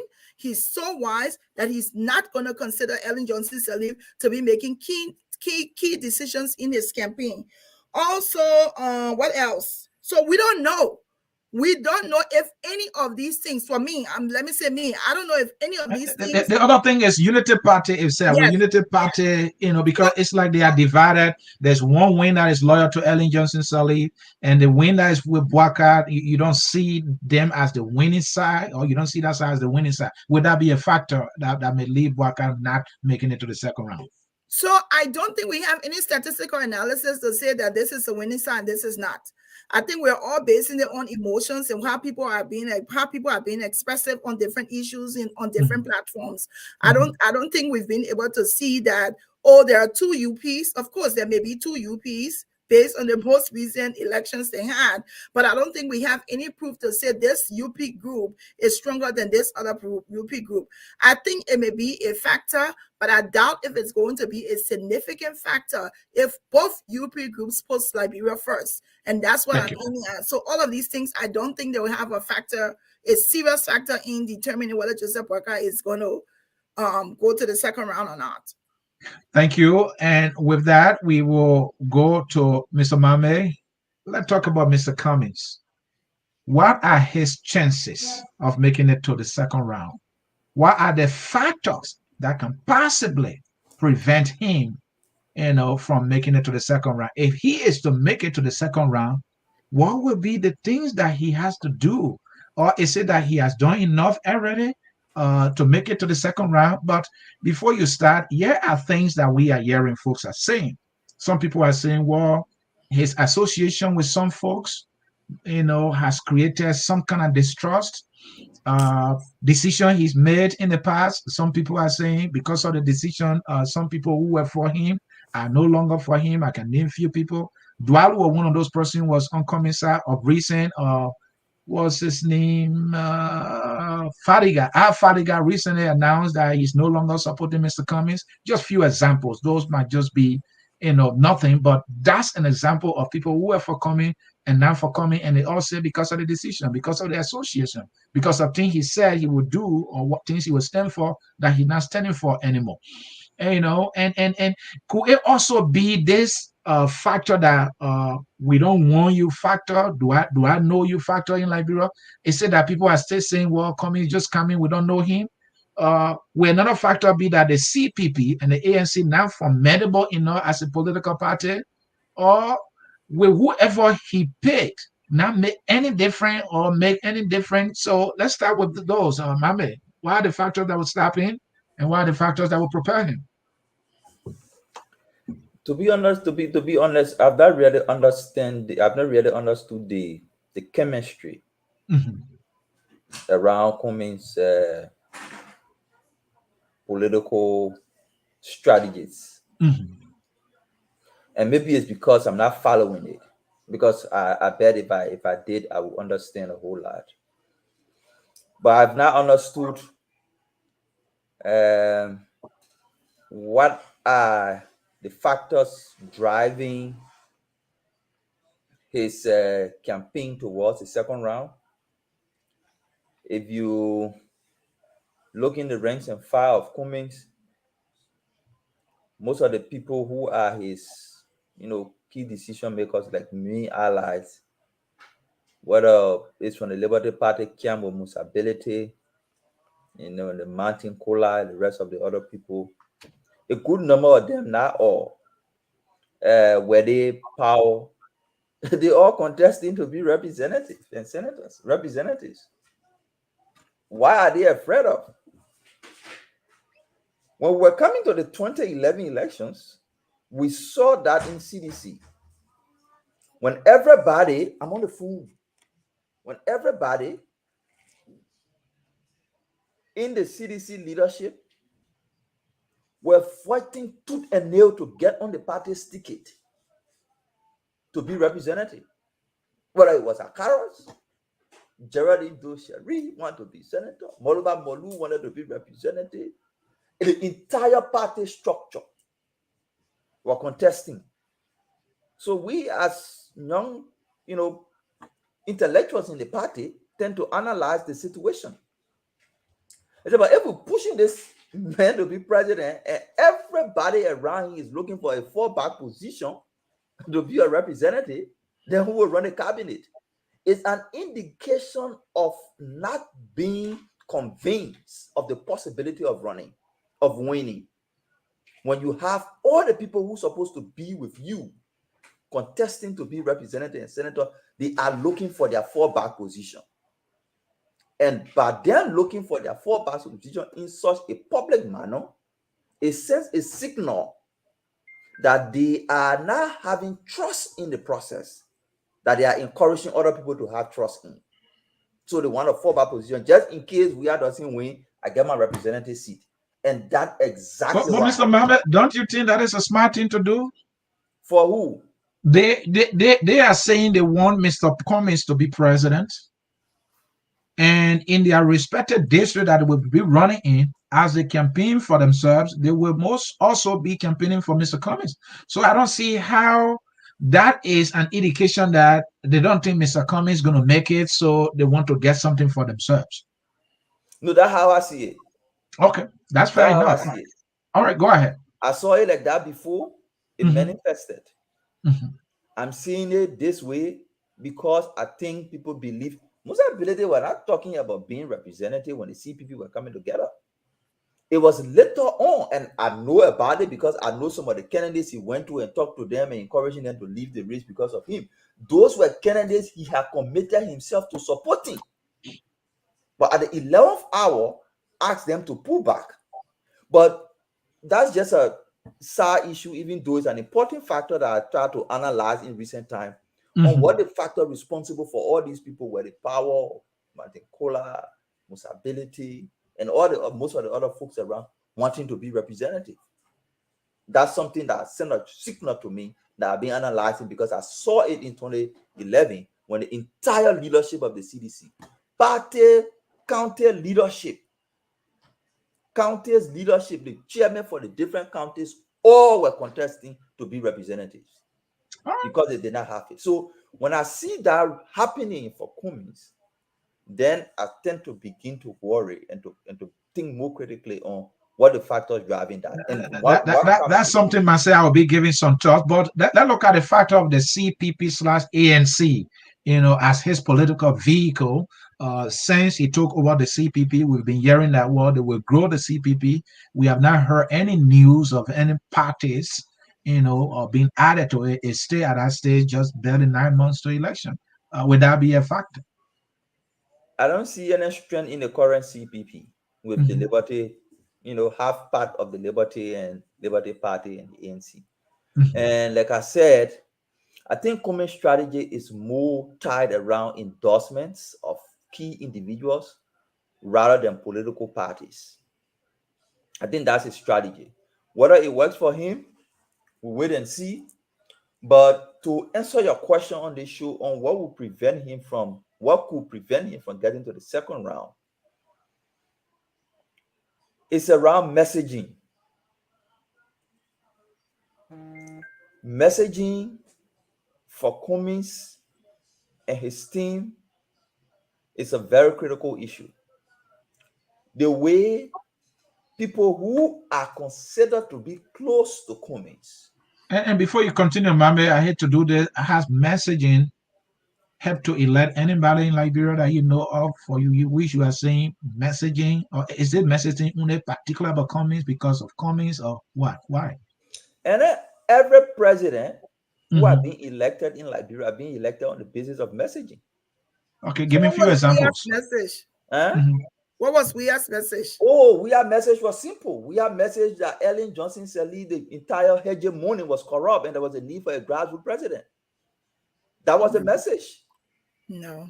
The message was, and we propagated that message. The message was the political hegemony has failed over and over and again, and it is a time to give grassroots the opportunity to provide leadership for the country. Wasn't that message, hold on a bit, wasn't that message preached in 2005, 2011? It didn't work until 2017. I'm just asking. Yes, so there are different factors why the message did not work in 2005 as the way it worked in 2017, right? Okay. So 2005, and I don't want to go into that. No, please don't. Is people get elected. Ellen Johnson Sirleaf got elected the first time on the message that She is an experienced politician, trained by the World Bank, worked with the IMF. She has international connection. That was the message. That was the message she sent across the country, that we are bringing a Harvard-trained economist, internationally connected, and a woman to be president in the first time in our country history. I think that was the factor. I think the factor for Ellen Josie Sirleaf was the fact that she was a woman, and the fact that she was in alliance with Taylor and had broken off. So this was like a payback to Charles Taylor. I don't think all of that stuff with her education. No. Glendy, the question I'm asking, he said if Cummings is to make it, it has to be about messaging. So I asked him the question: what is the history of messaging helping somebody? And that's why he's explaining. That's what I'm giving. Ellen Johnson Sirleaf had a message. She's a woman, but towering in that message was international connection. Harvard-trained economist, worked with the World Bank, and experienced a public sector actor. That was the message she pushed: experience, competence, connection, and woman. Gender. And Mambe, I want you to inform our public audience here. Did Charles Taylor have a message as well? Because Charles Taylor had a message. Go back and read the story. Charles Taylor had a message that he was a strong man. And he needed, since he brought the war and took up Dole, he needed to be president to preserve the peace. That if you don't elect him president to preserve the peace, there's a tendency, there's a possibility you go back to war. So it was a message of fear and strength. So now let's bring it home to Cummings. If Cummings is to have, the possibility of making it to the second round, what message do you see? Does he have any message so far? What I see with Cummings is Cummings is trying to push the message around international connection. Cummings is trying to push the message around private sector driven development. He's trying to push the message around unity and collaboration. Now, what's about we can't be doing the same thing over and over? We hear about clean hands. Good. What is happening is, along the way, his messages are being altered along the way. Altering those messages. Yeah. Consistency in the messaging has been a problem. So he flip-flops on some of those messages. That's a factor.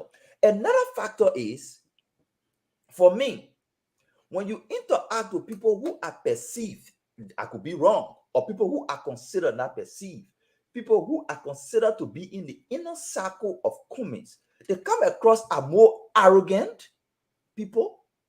They come across as knowing all. Could there be a perception? Could there be a perception that is hurting them? I think. It is a perception, but tend to see it sometimes. It tends to be reality in some cases, in some instances that I have followed. The way they communicate, the way they react to people, the way they react to situations that's happening. They try to set themselves so much high. But then what is frustrating is some of the people who tend to try to put themselves so much high, when you go look behind, nothing in their bag. Are you saying they are carrying empty bags? They carry empty bags. It's just superficial imposition of superiority. All right. Mama, because of time, let's look at the factor of VPP. Given that Cummings is yet to gain the traction, somebody with the money, somebody who has no blemishes, politically speaking, at least, looking at our political history, he should be the shining star, but that is not the case.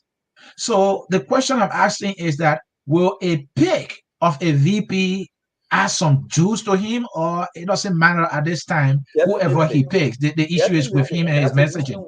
That's the reason why it's taking Cummings a whole lot to select his VP. Maybe you people don't know. Cummings is struggling to select his VP more than Joseph Boakai is struggling to select his VP. People don't know that. Because Cummings' VP would be a make or break for him. If Cummings' is successful in what we hear in the grapevine, if Cummings is successful in getting a VP from Nema County in what his name, Jeremiah Kuhn, or crushing a political deal with Jeremiah Kuhn and the MDR to lend their support to him, while he gave other political options, maybe supporting you to be pro tem, or supporting some of your candidates to be representative, and then some of them becoming speaker. If those options presented to the MDR and to the Jeremiah Kuhn, Cummings could be a very formidable candidate with a VP from Nema County. He will be a formidable candidate. But what will happen is the people of Nema will be deciding on, should we always be making people president rather than making ourselves president? We will get to that when we talk about Gongloe. All right. Next question. All right. Thank you so very much. Glendy, you heard Mambe discussing the Cummings factors. If Mr. Cummings is not going to make it to the second round, what are the factors that will prevent him from doing that? And if he is to make it to the second round, what factors will prepare him to making it to the second round? Does he have it? So I think one of the difficult things with what has happened to the Cummings camp is perception. Okay. I want to think perception has played a major role, that his supporters who are very assertive, people want to think that they are arrogant. I don't think they are arrogant. I think each camp has equally assertive people who also are very expressive on their values. Take, for example, you have Mr. Gaiman. You can't compare Mr. Gaiman and Jideha. I don't think you can do that. So you can look at Jideha and say he's aggressive, he's arrogant. I don't think while Mr. Gaiman may be basing all of his supports on falsehoods somewhere far apart, I doubt if he's someone who is arrogant. So I think some people too, and I think one of the things you think he's just a spin doctor? That's what he is. He is a spin man from the bottom of I don't know where, and he does it so well that if you don't catch yourself, he's gonna catch you in a moment and you'll be lost. So I think perception has hurt a little bit, but I still think there is room for improvement, because like Mama said, I want to agree with him. The Nema factor is significant. The VP pick is going to be significant, but if Cummings camp can broker a deal, I don't know how they're going to do it with either. And Glendy, talking about the Nimba factor, right? Somebody who is familiar with Nimba explained to me that if you look at Kuhn, and any of you can correct me because I don't know much about Nimba. The person said Kuhn is from no, it's Tiawan who is from the Mano side. So let me leave that. So go ahead with your point. So I'm just saying, so if there's a way that where all of these opposition candidates, if they can broker a deal where they can come together, then we wouldn't even be looking at whether Gongloe is going to go second round or Cummings or whether Boakai, because they would have come together under the same umbrella and put forward a candidate that it would be formidable to run against George Weah. So I don't want to blame. I tend not to be on the side of the factors that people say, oh, they're arrogant people, or oh, they think they're elites, or oh, they think they're that, because this kind of divisiveness has not just started. This kind of thing where we're thinking that because people are assertive or people may be aggressive in their approach on issues. Glendy, am I reading you to also be saying at the end of the day, if people are going to vote for Cummings, is Cummings they're going to be looked at and not necessarily will behind him? And that is what they should do, just like they've done before. Like Mama said, with all of the factors concerning Ellen Johnson's leave, I think one of the main factors that made people to vote for her was because she was a woman. And I think Cummings needs to put his right foot forward, like he's doing, or whatever he's doing, so that people get to see him. And people, I don't know, people all else he has to do. And then they'll say, and I think in this discussion tonight, we said Boakai is also hasn't said who he's going to pick, or Boakai is not reaching out across the aisle to former UP people. We don't know that, because we're not privy to decisions. We're making all those assumptions based on what we've seen. So I think if they will come together as a group, then it's not going to be whether Boakai or Cummings is going to be our opposition team. It's going to be the second round. Glendy, let us not talk about if they're going to come together. That's not what we're discussing. We're talking about they're going separately now. And finally, that Glendy, quickly, the VP pick, whoever Cummings picks, is that going to make any difference? Significantly. And that person must be someone that's going to appeal to Liberians, because we cannot overlook the factor that people continue to say, oh, people don't know Cummings, he's not known. We cannot overlook that. We have to consider that. So if he's bringing a candidate, that person has to be someone who, if something were to happen to him, that person is going to be able to stand there, and that person is going to be a representation of what the Liberians think he doesn't have. So I think, is there any reason to trust that Cummings is going to pick somebody that will bring value, numbers, and energy to the team? Because in recent time we saw the likes of Louis Brown, Daniel Chia, and many people say, wait a minute, Mr. Cummings, you are the guy talking about we can't be doing the same thing over and over, clean hands. And these people, whether perceived or not, or perception, some people have qualms with them. Do you trust Cummings to bring somebody who will not be viewed as others are viewing Louis Brown and others? I think that's a hypothetical question for me. And I would say that it's also an unfair question, because Liberians not Cummings voted for Prince Johnson.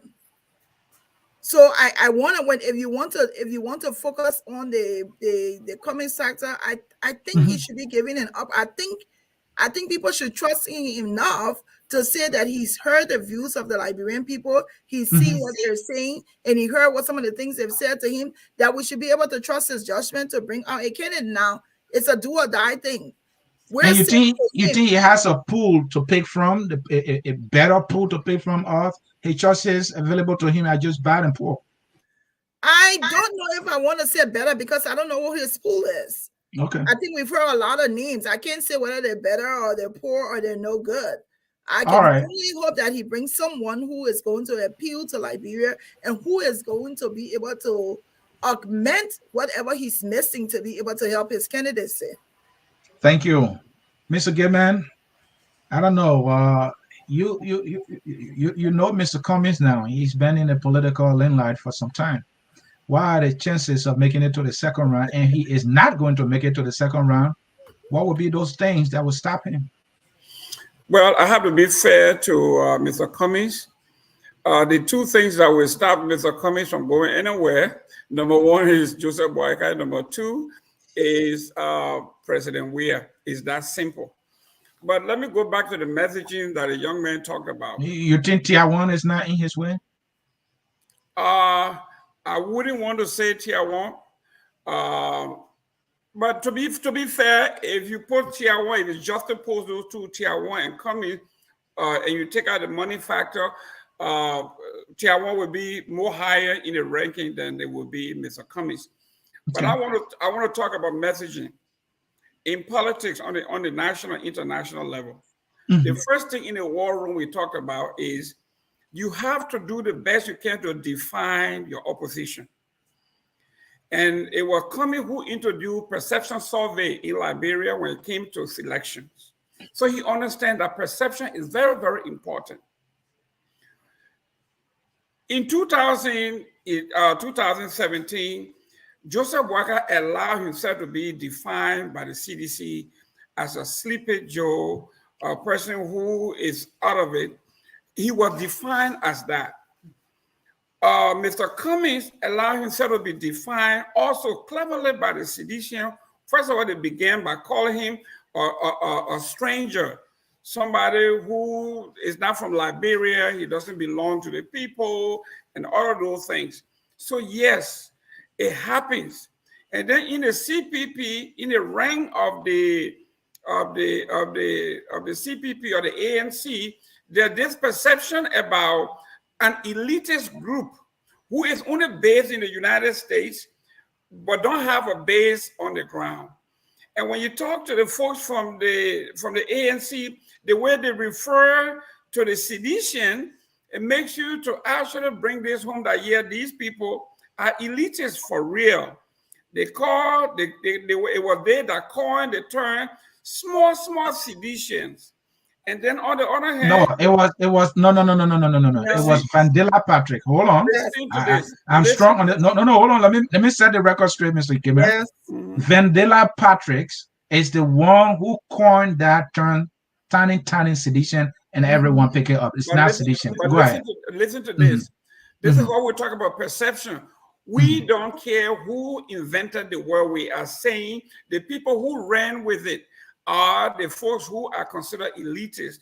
And to make matter worse, when they picked that term, I think you saw the seditian use Euris when he said the seditians are cockroaches and they wanted their country back. So they were able to coin those things together and say, you look at these people, they are elitists.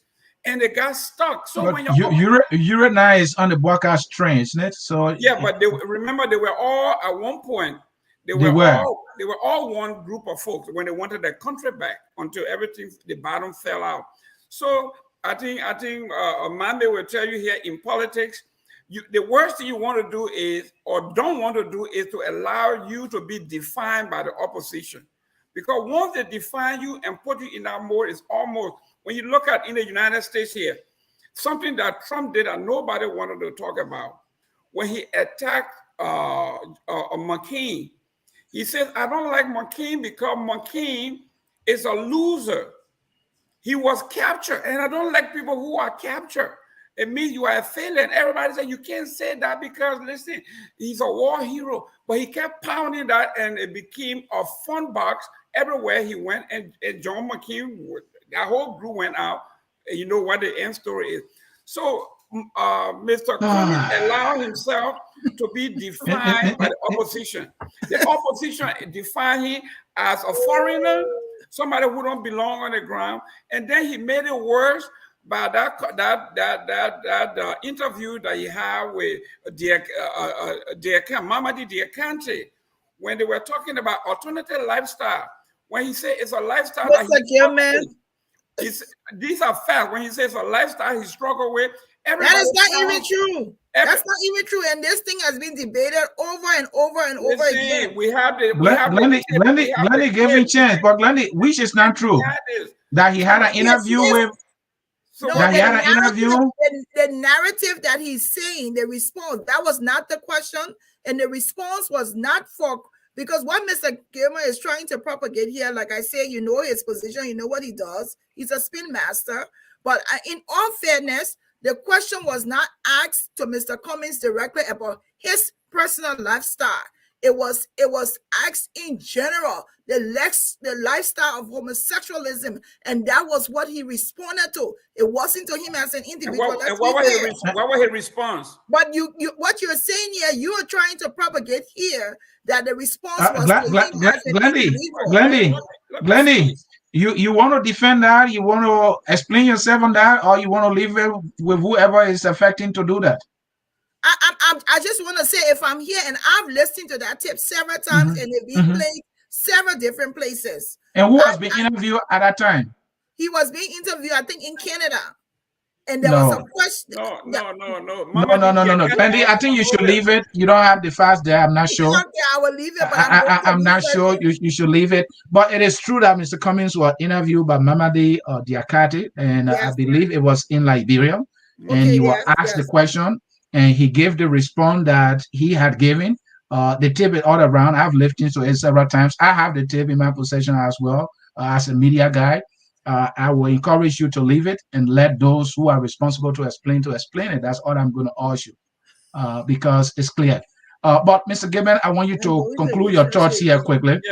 Yes. I want you to conclude your thought. Conclude on Mr. Cummings. Whoever he picks as VP, is that going to help him or is that going to make any difference? No, nothing can. At this point, there's nothing that Mr. Cummings can do that will rescue him because he like a Swiss cheese with too many holes in it. He got too many baggages, and there's nothing. Nobody can remedy the pitfalls that he has already. So to be very frank with you, his only remedy would be to fall at the feet of Mr. Joseph Boakai and fall on his own sword and say, Mr. Boakai, rescue me. Other than that, he stands no chance whatsoever. All right. On that note, we come to the final segment of this debate. Councillor Tiawon Gongloe, they say he is a poor man lawyer. They call him the integrity icon of Liberia. That's what his people say. He's in the race. We see him running from one village to the other, crossing on the, what you call trees to get to one hamlet to the other. We are saying, we hear from the political minds, he's a good candidate to say, but he doesn't have money. Some people are saying his party, the LPP, has been in political dormancy for years and has not even resurrected, politically speaking. And even his message, his anti-corruption message, some Liberians are saying, what? The men trying to stop corruption that create chopping in this country. Some people like Mange because they chop. Some people like other people because they chop. But that one guy trying to close the loophole, this is how we've been chopping. Some people think that's going to be a balance for him. On that note, we start with the man, Ambula Mambe. He is supporting Tiawon Gongloe. What are his chances, Mambe? Or is it just a spoiler here? Gongloe is not a spoiler. Your perspective was interesting. When I heard you talk about, fighting corruption and people saying, hey, the man coming to close our eating mouth. It's real. To be honest, it's real. It is, bro. There are people, yes, honestly. We engage extensively across the aisle to talk about how we can, change our country. We talk to people on the ground, talk to people in the middle, talk to people at the top. It is indeed a problem. People are saying Gongloe become president today or our eating more close. That's real. But this is why it's also real.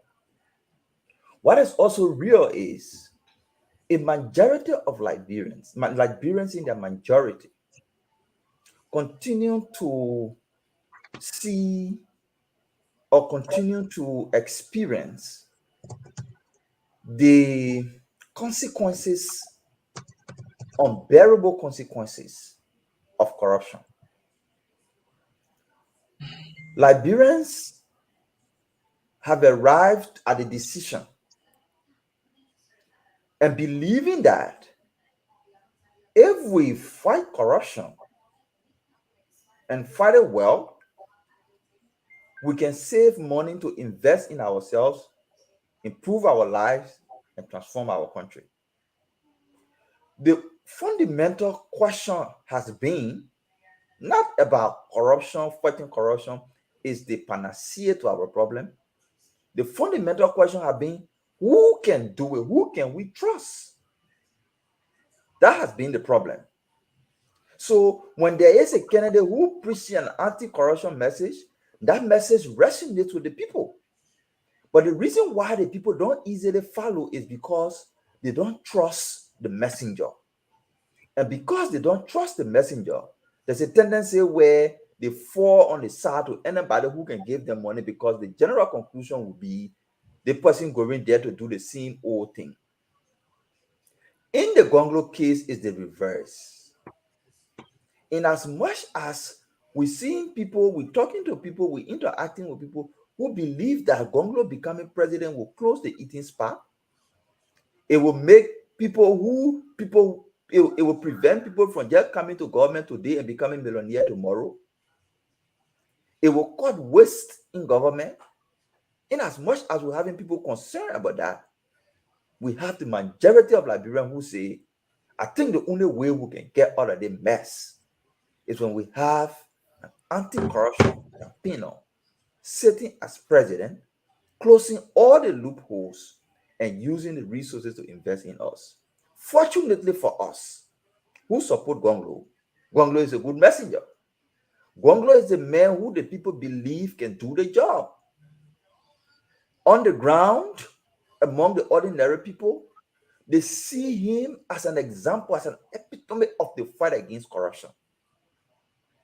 In the middle class, they see him not only as an anti-corruption campaigner, they see him as an administrator among his peers, whether it's from the progressive, whether it's from the people on the left or the people on the right, whether it's from a more cabinet minister. They see him as a dedicated leader. So when you put the puzzles together, when you put the pieces together, people on the ground who already by themselves believe that we can solve our country problem when we fight corruption, but have been doubting every leader who brought anti-corruption campaign message to them. When you put that piece of that people now believing that this messenger has a track record of over 50 years of doing what he said he wants to do, you bring them on board. You bring the middle class who see him as an intellectual, a former instructor of economics, experience in governance during our crisis period and managing different interests,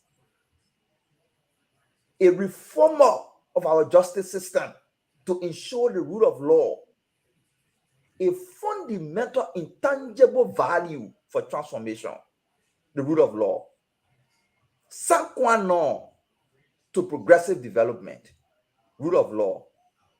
If you see such a character campaigning for the presidency on anti-corruption campaign, and he himself is an embodiment of anti-corruption, the people believe the message, which they already believe even before he could say it, but they believe the messenger. Talking about numbers, he comes from Nimba, but he cuts across the country. When Grandians people, politicians intend to use the situation in Grandjide and Nimba to score political points, people in Nimba call Gongloe and honor him and give him name because of his service to them. But yes, he comes from Nimba.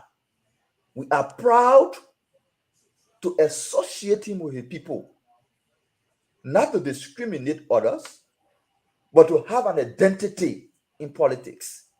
He comes from Nimba, a vote-rich county, a county known for making president in the last 3 elections. The people have realized that it is time that we ourselves can be president. You can take a vice president from Nimba, but the Nimbayans will be asking a critical question with Gongloe on the ballot. Should we again make another kingmaker should we be a kingmaker for the 4th time, or should we make ourselves king? Not only making ourselves king, but should we be the county known for producing a leader that transformed Liberia?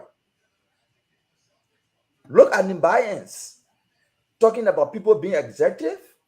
Nimbayans are people who pride themselves with always wanting to be the voice, with always wanting to be recognized as the best. They take deliberate action to achieve that. Go in Ganta City today, go across Nimba today, see infrastructure development. Check among your best brains in the country, whether it is that of Chris Dugbe, whether it's in the medical field, whether it's in engineering. Count on Nimbayans. So they are saying now that in as much as we've been helping making people president, we have everything it takes to make ourselves president, but not only to make ourselves president, but to make ourselves a good and better president for Liberia that will add to our already enviable record of being the best as this country that transformed Liberia. It is that message Nimbayans want to send. Thank you. So you can put somebody on your ticket as vice president, it still doesn't help Nimbayans send that message. So Mame, I want you to conclude here. So Mr. Gongloe is to pick a running mate. For him, it doesn't matter, right? The name Gongloe is enough. There's why is he going to do it? In politics, you always need everybody. So yes, he needs vice president. He needs a a competent vice president. And Gongloe will pick a very competent vice president. We can diverge he will pick a very competent vice president across the country. And that's going to add some numbers to his team. Come again? And that's going to add some juice to his team. Oh, of very, very significant value to the team. And Mambe, before I want you to land on this, I was listening to one of our talk shows. When I say our talk show in the Liberian community, and something I heard for the first time was interesting. And this person, two guys were discussing, said, look, in Liberian politics, when you yell at Liberian people, say doctor, and you're running for any office, I believe it entirely, but I'm like, okay, there'll be some truth to this. They call you counselor, they call you doctor, when they start calling you mister, and these guys were saying, just forget it. And they said that the Liberian people actually are the one who can choose their own leaders. And when they choose their leader, they give you a name. For example, they said, they gave President Weah name. Ellen Johnson Sirleaf was the Iron Lily. Charles Taylor was the Gange. George Weah later became known as Bekube, Opon, Man. They gave you those kind of names. They say, well, you look at Dr. Tipote when he was running, Dr. Tipote. Formula, Dr. Formula. And all of these people, when they start calling you doctor, counselor, just forget it. Is there any reason to believe that? Have we not elected somebody with PhD or who is educated or referred to somebody a Mr. Counselor and have not gotten a person has not gotten elected? But it will follow your line or it will follow the narrative. It's not mine. I'm saying I heard that, and there might be some truth to it. Yeah. It will follow the narrative, and it is anything to go by. The people across Liberia call Councilor Gongloe poor man lawyer. They give me that name. He doesn't go around saying my name poor man lawyer. He goes around telling people I'm Councilor Gongloe. Okay. But people around calls him poor man lawyer. They gave him that name because of his service to humanity. All right. So he has a name that resonates to the people, poor man lawyer. So that means the poor man lawyer will call it for him. Thank you. It was kind of interesting for him. Glendy, is Councilor Gongloe going anywhere here? You're listening to Mambe enthusiastically, spoke well of him with so much energy and vigor, and he talked about the people of Nimba. They see themselves as the best. They don't want to settle for crumbs this time. They're always making people president. Now they have one of their sons who cut across Liberia. They would do anything for him. Does it suggest that what is in Nimba is enough for Gongloe to make it to the second round? Don't forget, we are talking about second round. Does he have a chance here? So I was listening. I was very enthusiastic into what Mame was saying until he got to the point where he said the people on Nimba must say, why should we always help elect other people to be president? Why not somebody from outside?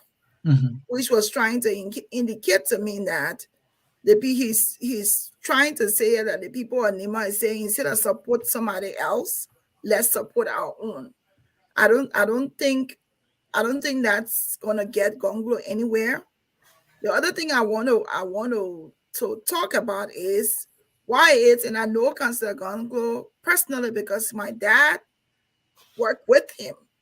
So I know of his record, but what I'm trying to say here is how has he unilaterally been able to fight corruption that has been linked by himself? Well, he alone has been doing this.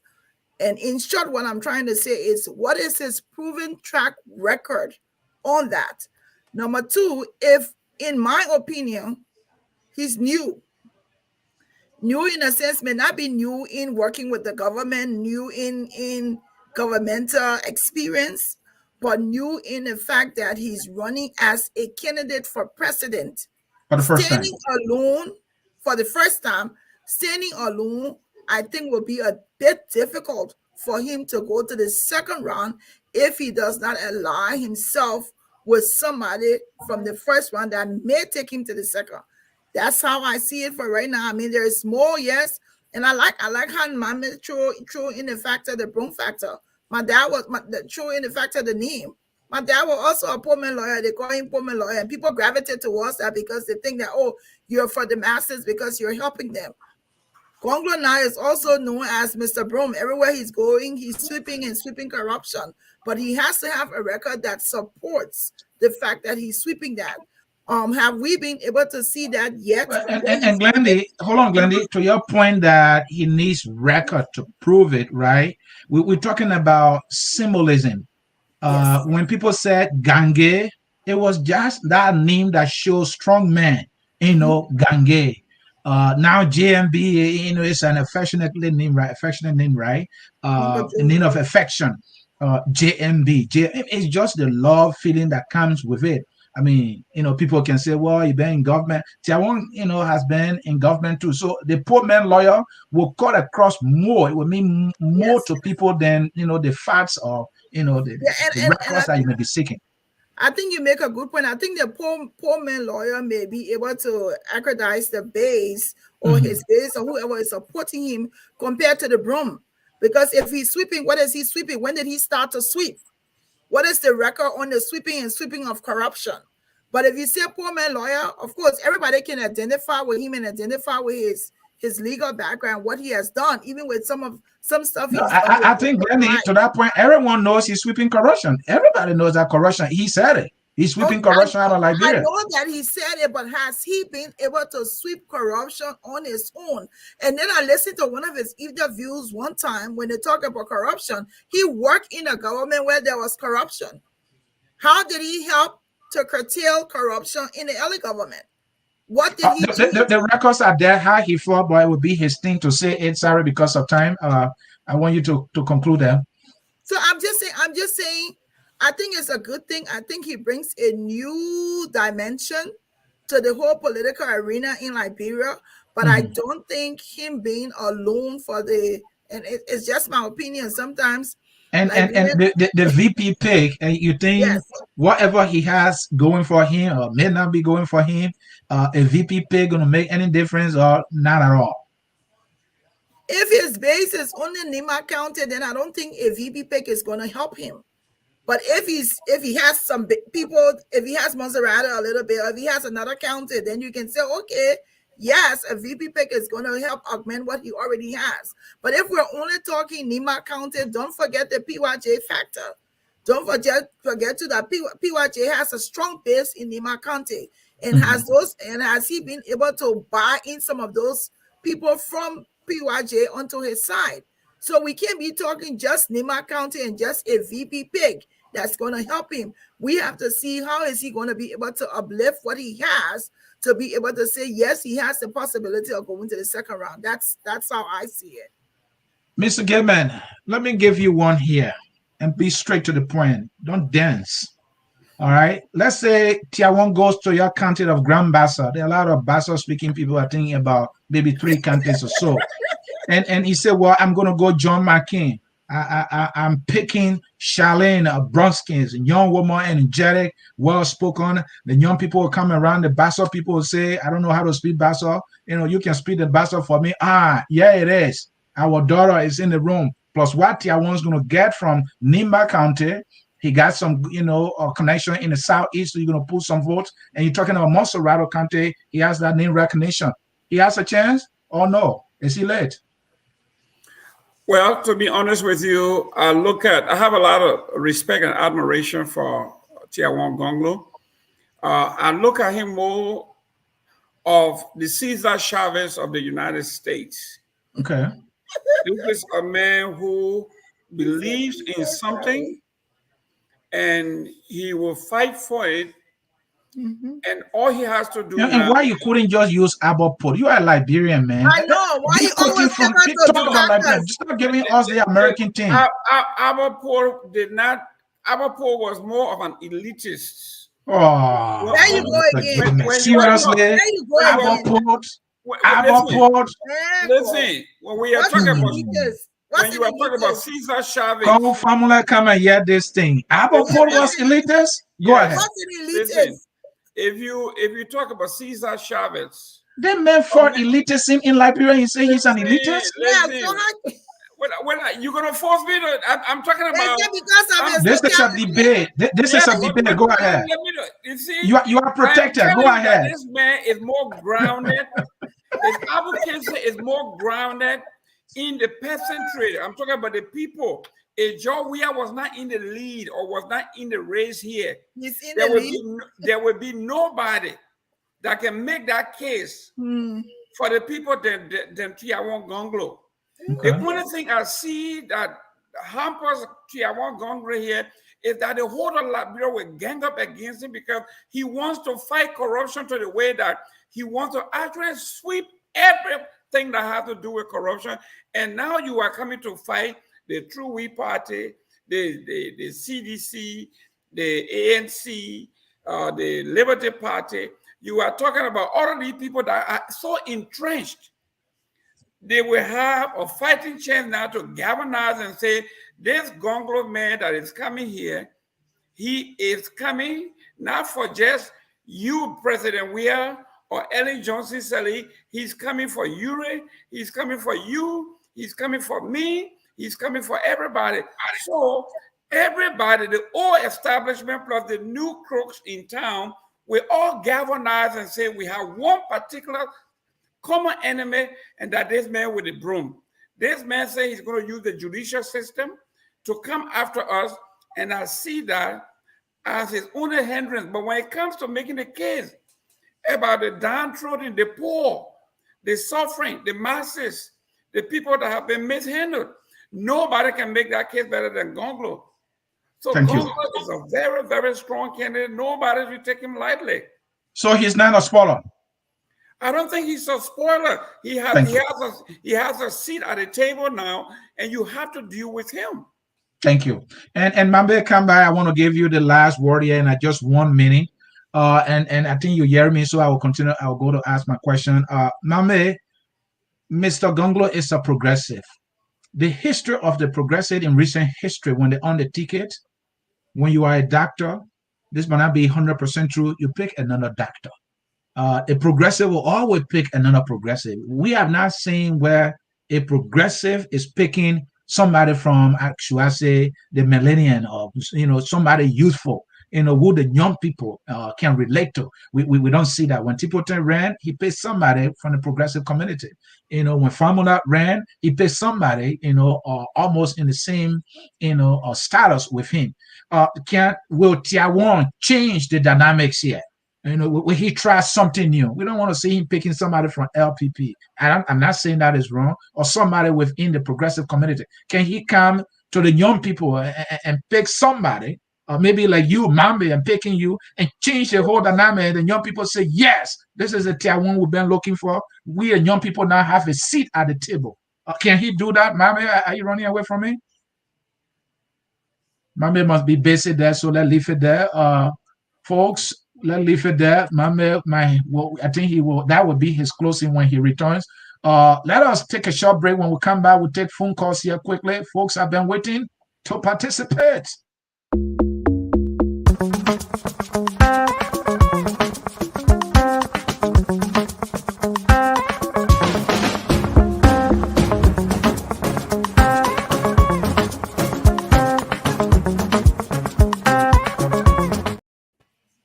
Folks, we are back with you. We are going to the phone line. We are not wasting any time here. Folks have been waiting.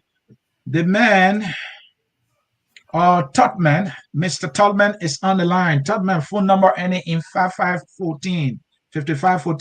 Let us hear you loud and clear and speak your mind. You heard us.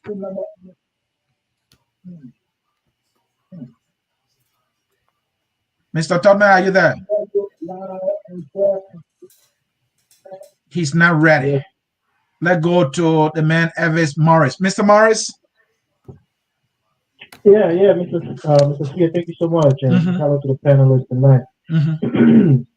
I just want to make some quick comments real quick.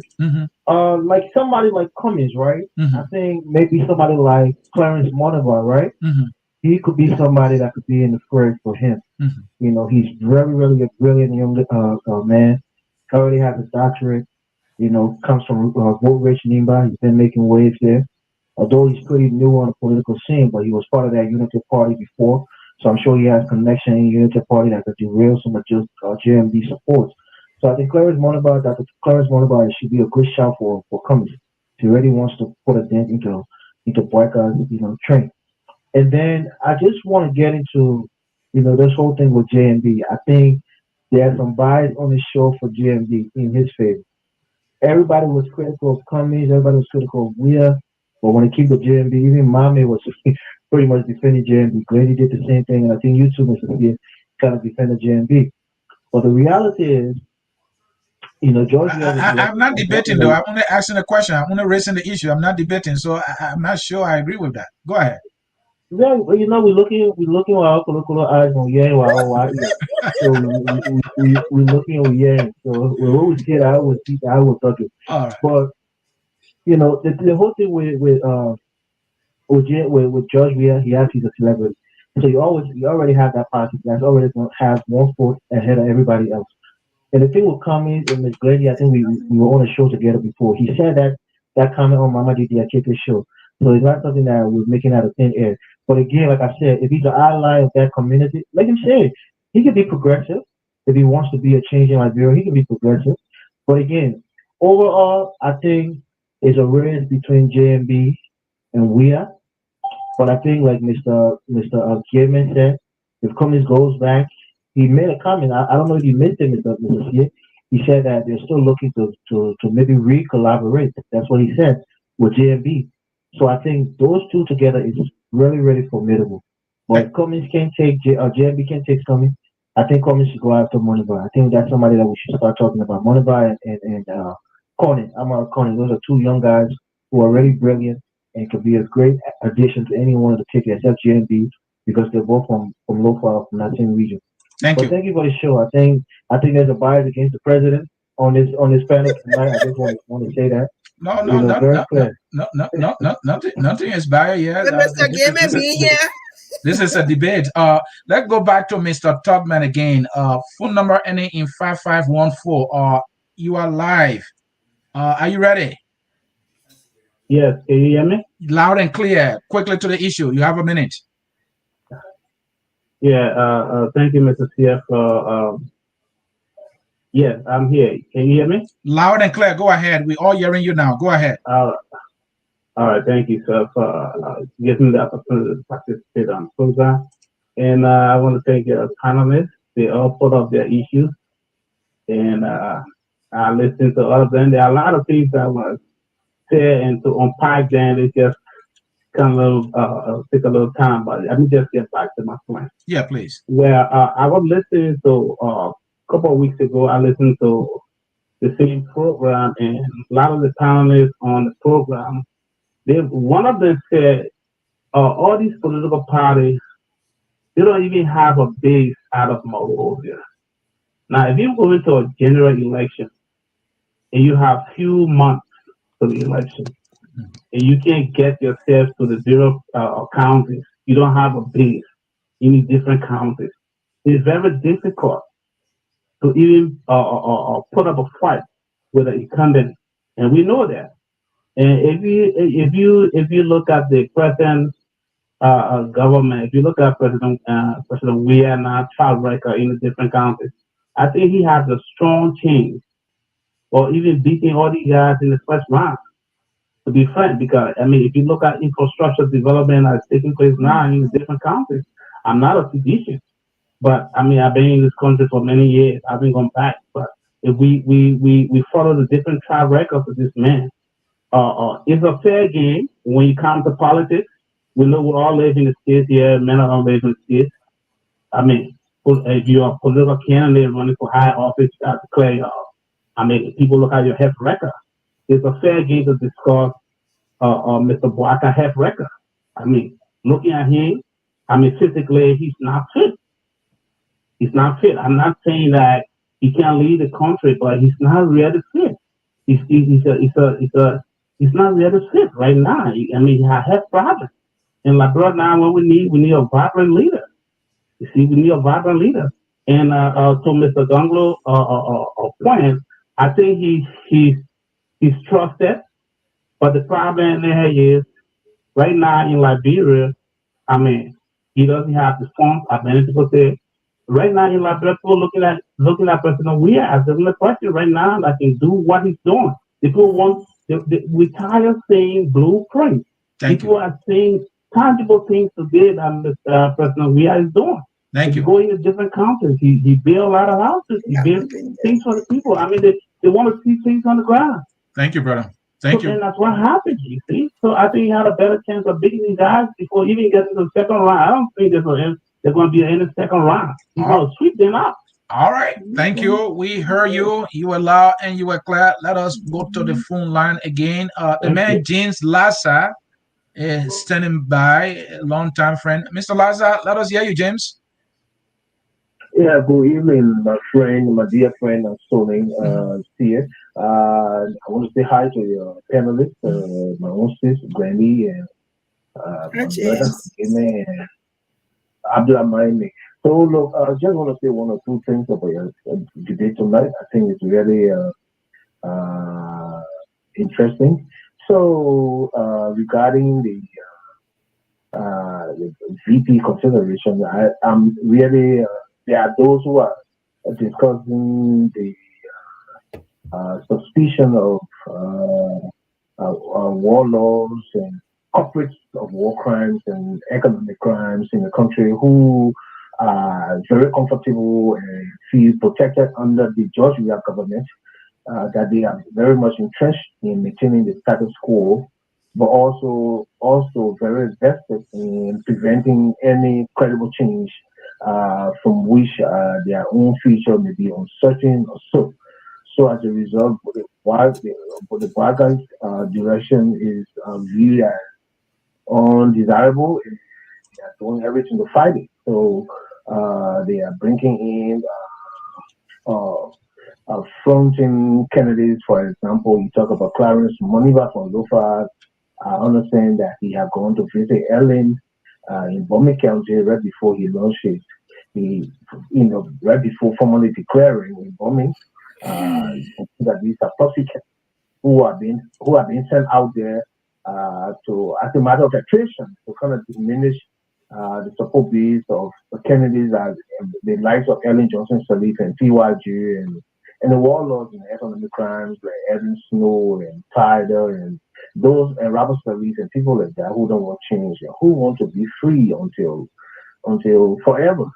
So they have posted Clarence Monument Lofa to try to diminish the support base of VP Boakai. And in Bon County, they have also sent Franklin Shaka, a former senator who ran with Bronskin but couldn't do much for Bronskin in Bon County and ran for the Senate for their own position and couldn't do well. He's now going around in Bon County declaring his intention to run for president, although you can see that he can hardly afford to attend to his own personal needs. And we are now hearing from Prince Johnson also sending Jeremiah Cohn to front only to diminish the support base of Gongloe and Nima, because if there's anyone that Prince Johnson fears, it's certainly Gongloe, because Gongloe hasn't healed his side. He has said he's definitely going to hold corporates of war crimes and economic crimes accountable. So this is the game they are playing.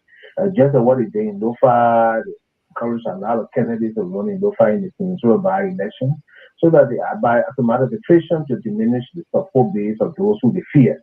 So that is something we need to watch. But I don't think these forces can make much in attaining the goals of these individuals. Now, for the presidency, I just think it's been so unfortunate that Arizona Cummings, I think if he continues to stay in the race, it will just show that he doesn't feel for the Liberian people. But now I'm really surprised because of the bad governance in the country, what you call theatrical murder, where the Weah government intentionally murdered people in the street, cut people's head into pieces in the street and kill auditors only because they want to go and speak to put fear in the public. And that's why you see all the competent Liberians in Liberia are quiet. Everybody's afraid for his life. Nobody's saying anything. The country is very quiet. People are afraid.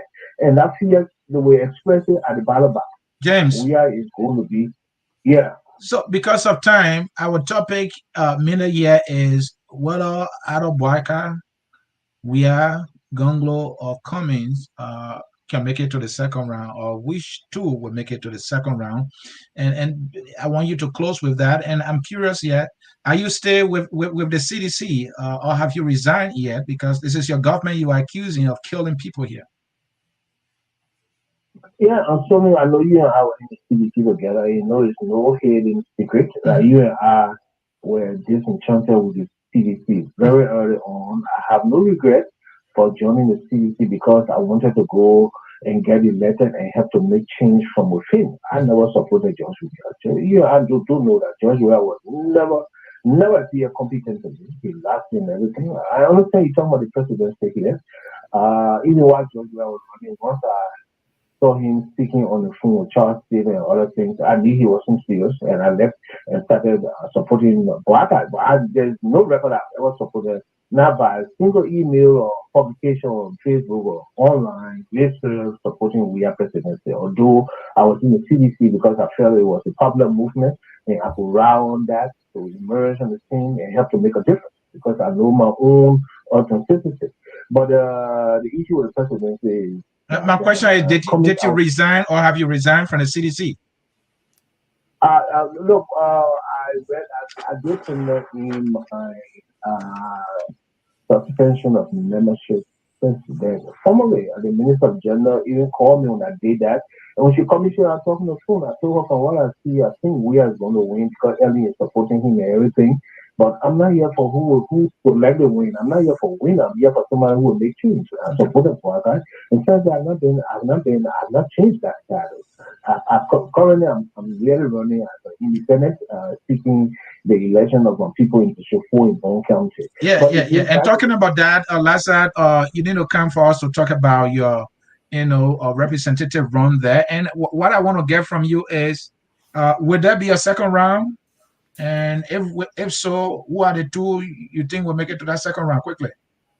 Okay, thank you. That's a good one. So the reason there will be a second round is that Cummings mess up his chances of ever running with Boakai. I don't know how this man can be rated so highly. I don't think in politics he doesn't come anywhere. He doesn't have the ability to recruit the most relevant talent around him. Nobody around him could ever advise him that historically, it is a common knowledge that to be president, the best way to be president is to be a vice president. The easiest way to be president in the whole world is to be vice president. I was surprised to hear them talking about, the woman is he's sick and this and that. You would think that would have been a more compelling reason why he should have become the VP so that his chances would be so high. But now, I really think George Weah and Omen Boakai are going to go in the second round with a question. Right now, I think Boakai is more popular than Weah as a candidate. He is the most popular candidate at this point, and he will get more votes than any of them. That is my submission. Thank you for the time. Appreciate that. We appreciate you. Folks, sorry, that will do it for the cause for now because of time. Let me come to my debaters here for their closing. Time is fast spent. I got a cartoon to push tonight. Mr. Mame, I will want you to close. I'm not sure you heard my question when you were taking a little break there, did you? No. Okay, so I want you to close with this. The progressive that ran before, for the most part, they pick somebody within their own ranks and file in the progressive community.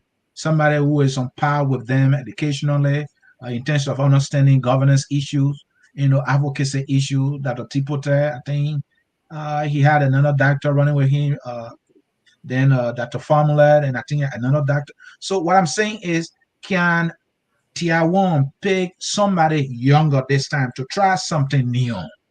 Can he pick a younger, person in Liberia? Let's say he picks Amula Mambe. Then the young people will come around here. Or it's not important at this time. Gongloe will pick an experienced, competent, and ready vice president that adds value in terms of ability to deliver, but more so. But would the person be young? That is the main part of my question. Would that person be a young person? I don't know about any age requirement that the Gongloe movement has set for selecting the vice presidential candidate. I'm not aware about any age requirement. Would it be a good thing to pick somebody young? It doesn't matter the age. Okay. It doesn't matter the age. You can pick a young, incompetent, and corrupt person. It doesn't change anything. You can pick an average old man or old lady who has character, who has commitment, who has the ability and experience, and can change a whole lot of good things. So it doesn't matter the age for me. What matters to me is the competence, the ability, the track record, and the commitment to be the deputy project manager.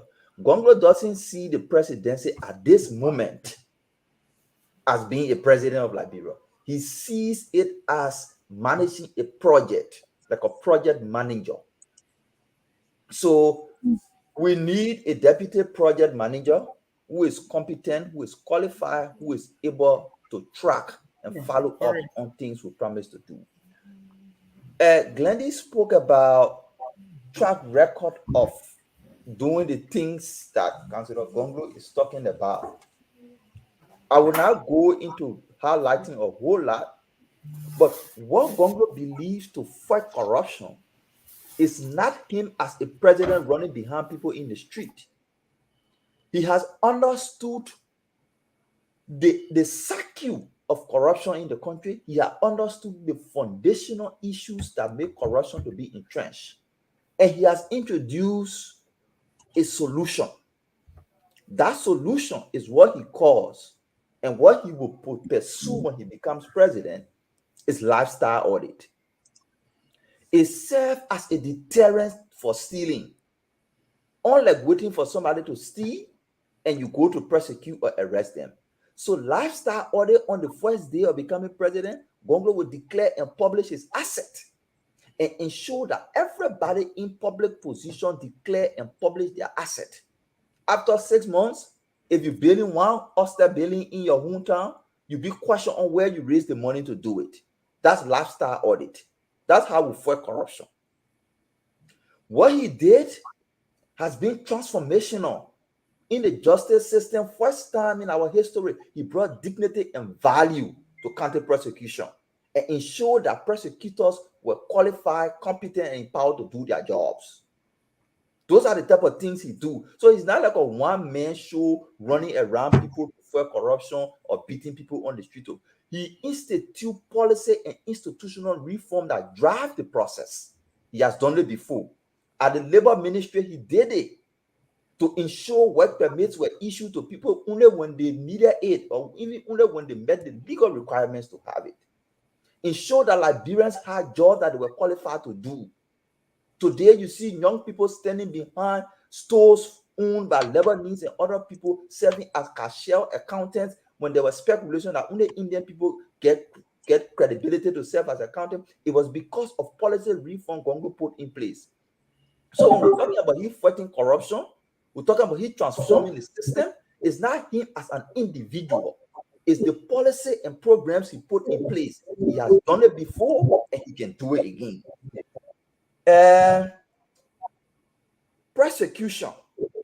When Gongloe talks about fighting corruption and ensuring the rule of law, it's not to go and wish on people. We want to make this clear. There are people in that country who are living their life or they are dying out of speculation, wrong speculation of corruption, wrong speculation of human rights violation. And there are other people who are living free for committing heinous crimes of corruption and economic crime and war crime.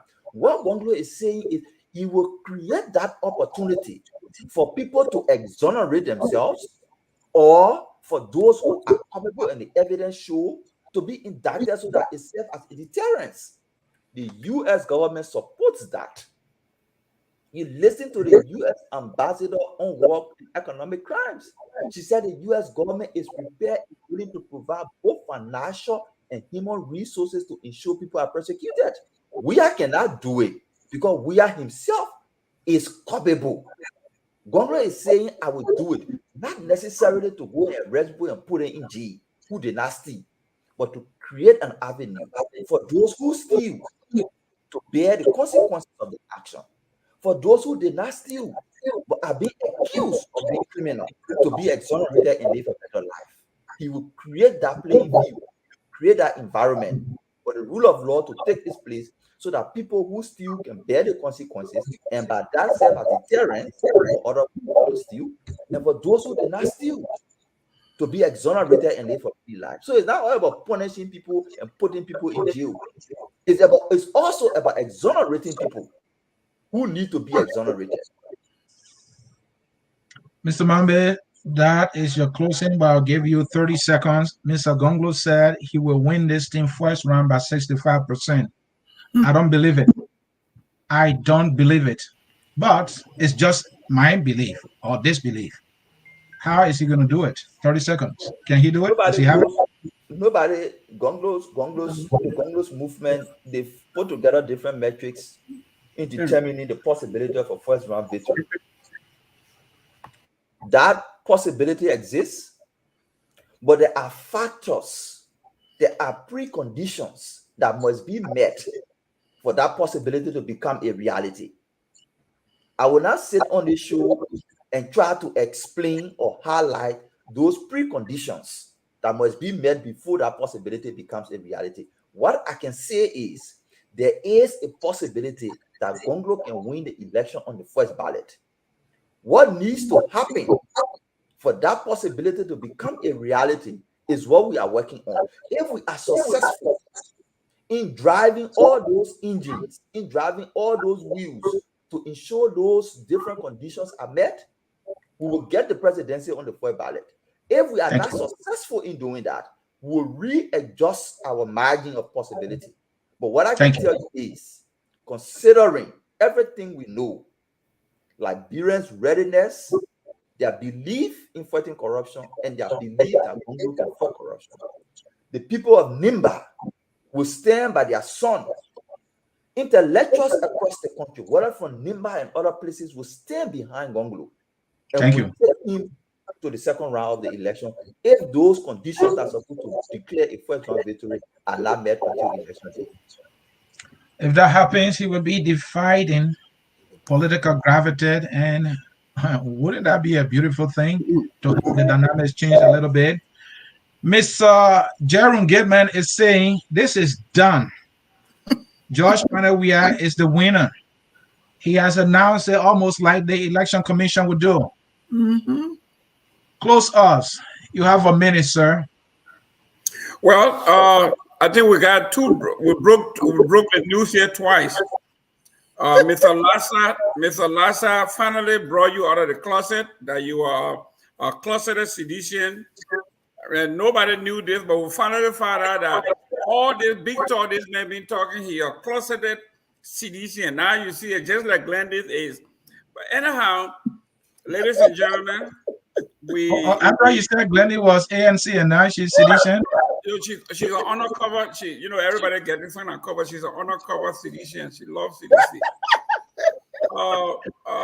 I am telling you, everything that Glenda's father fought for, J.D. Juniors in Liberia, is everything that Bacchus Murphy fought for, is everything that Joe Weah is fighting for. So CDC is in her blood. But we are saying this to say, this one is not going to be even close. All right. Because starting in March 2023, in 2 more months, we are now going under complete dedication campaign in every county. We are going to dedicate all the major projects from hydro to highway to hospitals to buildings to schools to clinics to you name it. I see nowhere where the opposition will even have a chance. I mean, it's like the opposition bringing knife to a gunfight. It is not fair. But in one round. Thank you, Glendy. You are the one who said you don't have a side yet. Please, you're closing. Have a minute. Mr. Gilman is interesting. You know, my dad is my favorite person, and it's just so funny that you said that. But I want to close. I think it was a good time. I think these debates kind of continue to encourage people to get to know more about their country get to know more about what's going on. One of the things I am a bit confused of when I love Mame and I love his rationalization, and I think sometimes his assessments are on point. This evening, I'm not going to end with Mr. Goldman only because he called my dad's name. I'm going to end on Mame because when Mame is projecting to us that Councillor Gongloe is looking at the Liberian presidency as a project, I'm confused. Because project managers have a time frame, they are giving a slit. They usually don't have it unless he's saying that Liberia is his own project that he's going to work on. It means that what he's saying to me, in essence, is that Gongloe may not be able to lead by himself, that he's going to be waiting for somebody to hand him the project and say, I want you to be able to do X, Y, and Z. So that project narrative for me is not sitting well, and I'm not understanding that. I think it's a good thing that Councillor Gongloe is in the race because it gives us an opportunity to look at 3 or 4 different, now we're hearing about about 4 different people, young and old, are the same, to see what they bring to the table and what they're going to do better for Liberia. I don't believe that George Weah is going to have a second term to presidency. I think this is it for him. And this is it because out of 292, he hardly delivered those things that he promised. And I'm hoping that the Liberian people will see beyond all of this and see who is able to take Liberia to the next level. George Weah is going to be able to do that. So thank you. Thank you, Glendy. Thank you, Jerome, and thank you, Mambe. A very big thanks to those who watched the debate. Earlier, I had on the screen our information concerning our fundraising that is ongoing. We want you to chip in $5, $10, $15. We want to expand our operations in Liberia to be able to cover some of the counties as well. Elections are here, 2023. We want to be there to help you, bring you all the happenings as they happen during this election here. So whatever you can chip in, we will appreciate it. Yes. I love debates. What debate does is open people's minds better. Sometimes we laugh when we debate. Debate kind of reduces the tension. Some people met attention almost like about to explode. But as we come together, people we are the same. We all want the same thing, and then we try to see each other much more clearer and better as brothers and sisters having common interests. Except that we support different people who are coming from different areas. So debate. Let us debate Liberia. Yes. Focus on Liberia is proud to be part of this platform. This opportunity of giving Liberians the room to debate the issues. So we will always have debate here at Focus on Liberia. On that note, the song says we are all Liberians. That song is closing. For me, I don't have a side. If I do, it's Liberia. If I do, that the Liberian people. I'm the guy in the middle. I'm the middleman. I'm the media guy. I have no side. So it doesn't worry me. I know one thing. Somebody will win. Yes. Whoever wins, Liberia going to remain right there until that person does what is expected. And I don't know who that person is going to be because I've heard promises before, like the one from George. We had 292 promises. Of the 292, 24, constituting just 7%. And even on the issue of governance and transparency, all of the promises of 26, zero. 27. That is but hey, he made those promises anyway. Just as Boakai is making promises, Cummings is making promises. Some of the promises ever broken before they could get elected. And some nonsense say love Liberia, build Liberia. They're not showing us love. We're not feeding love. Some of them say we can't be doing the same thing over and over and expecting different results, clean hands, and then we look, you see with this person and that person. Promises are already getting broken before even election day, and the Liberian people are just left there watching. Who are these people? And the guy who tells them that, that's me. This is this media platform. And that is why we say We are all Liberians. That is the song that's closing us. Thank you, folks, and bye-bye. Don't forget to contribute, and we love you all. See you. Good night. We are Liberians. Liberia is our home. Liberian people.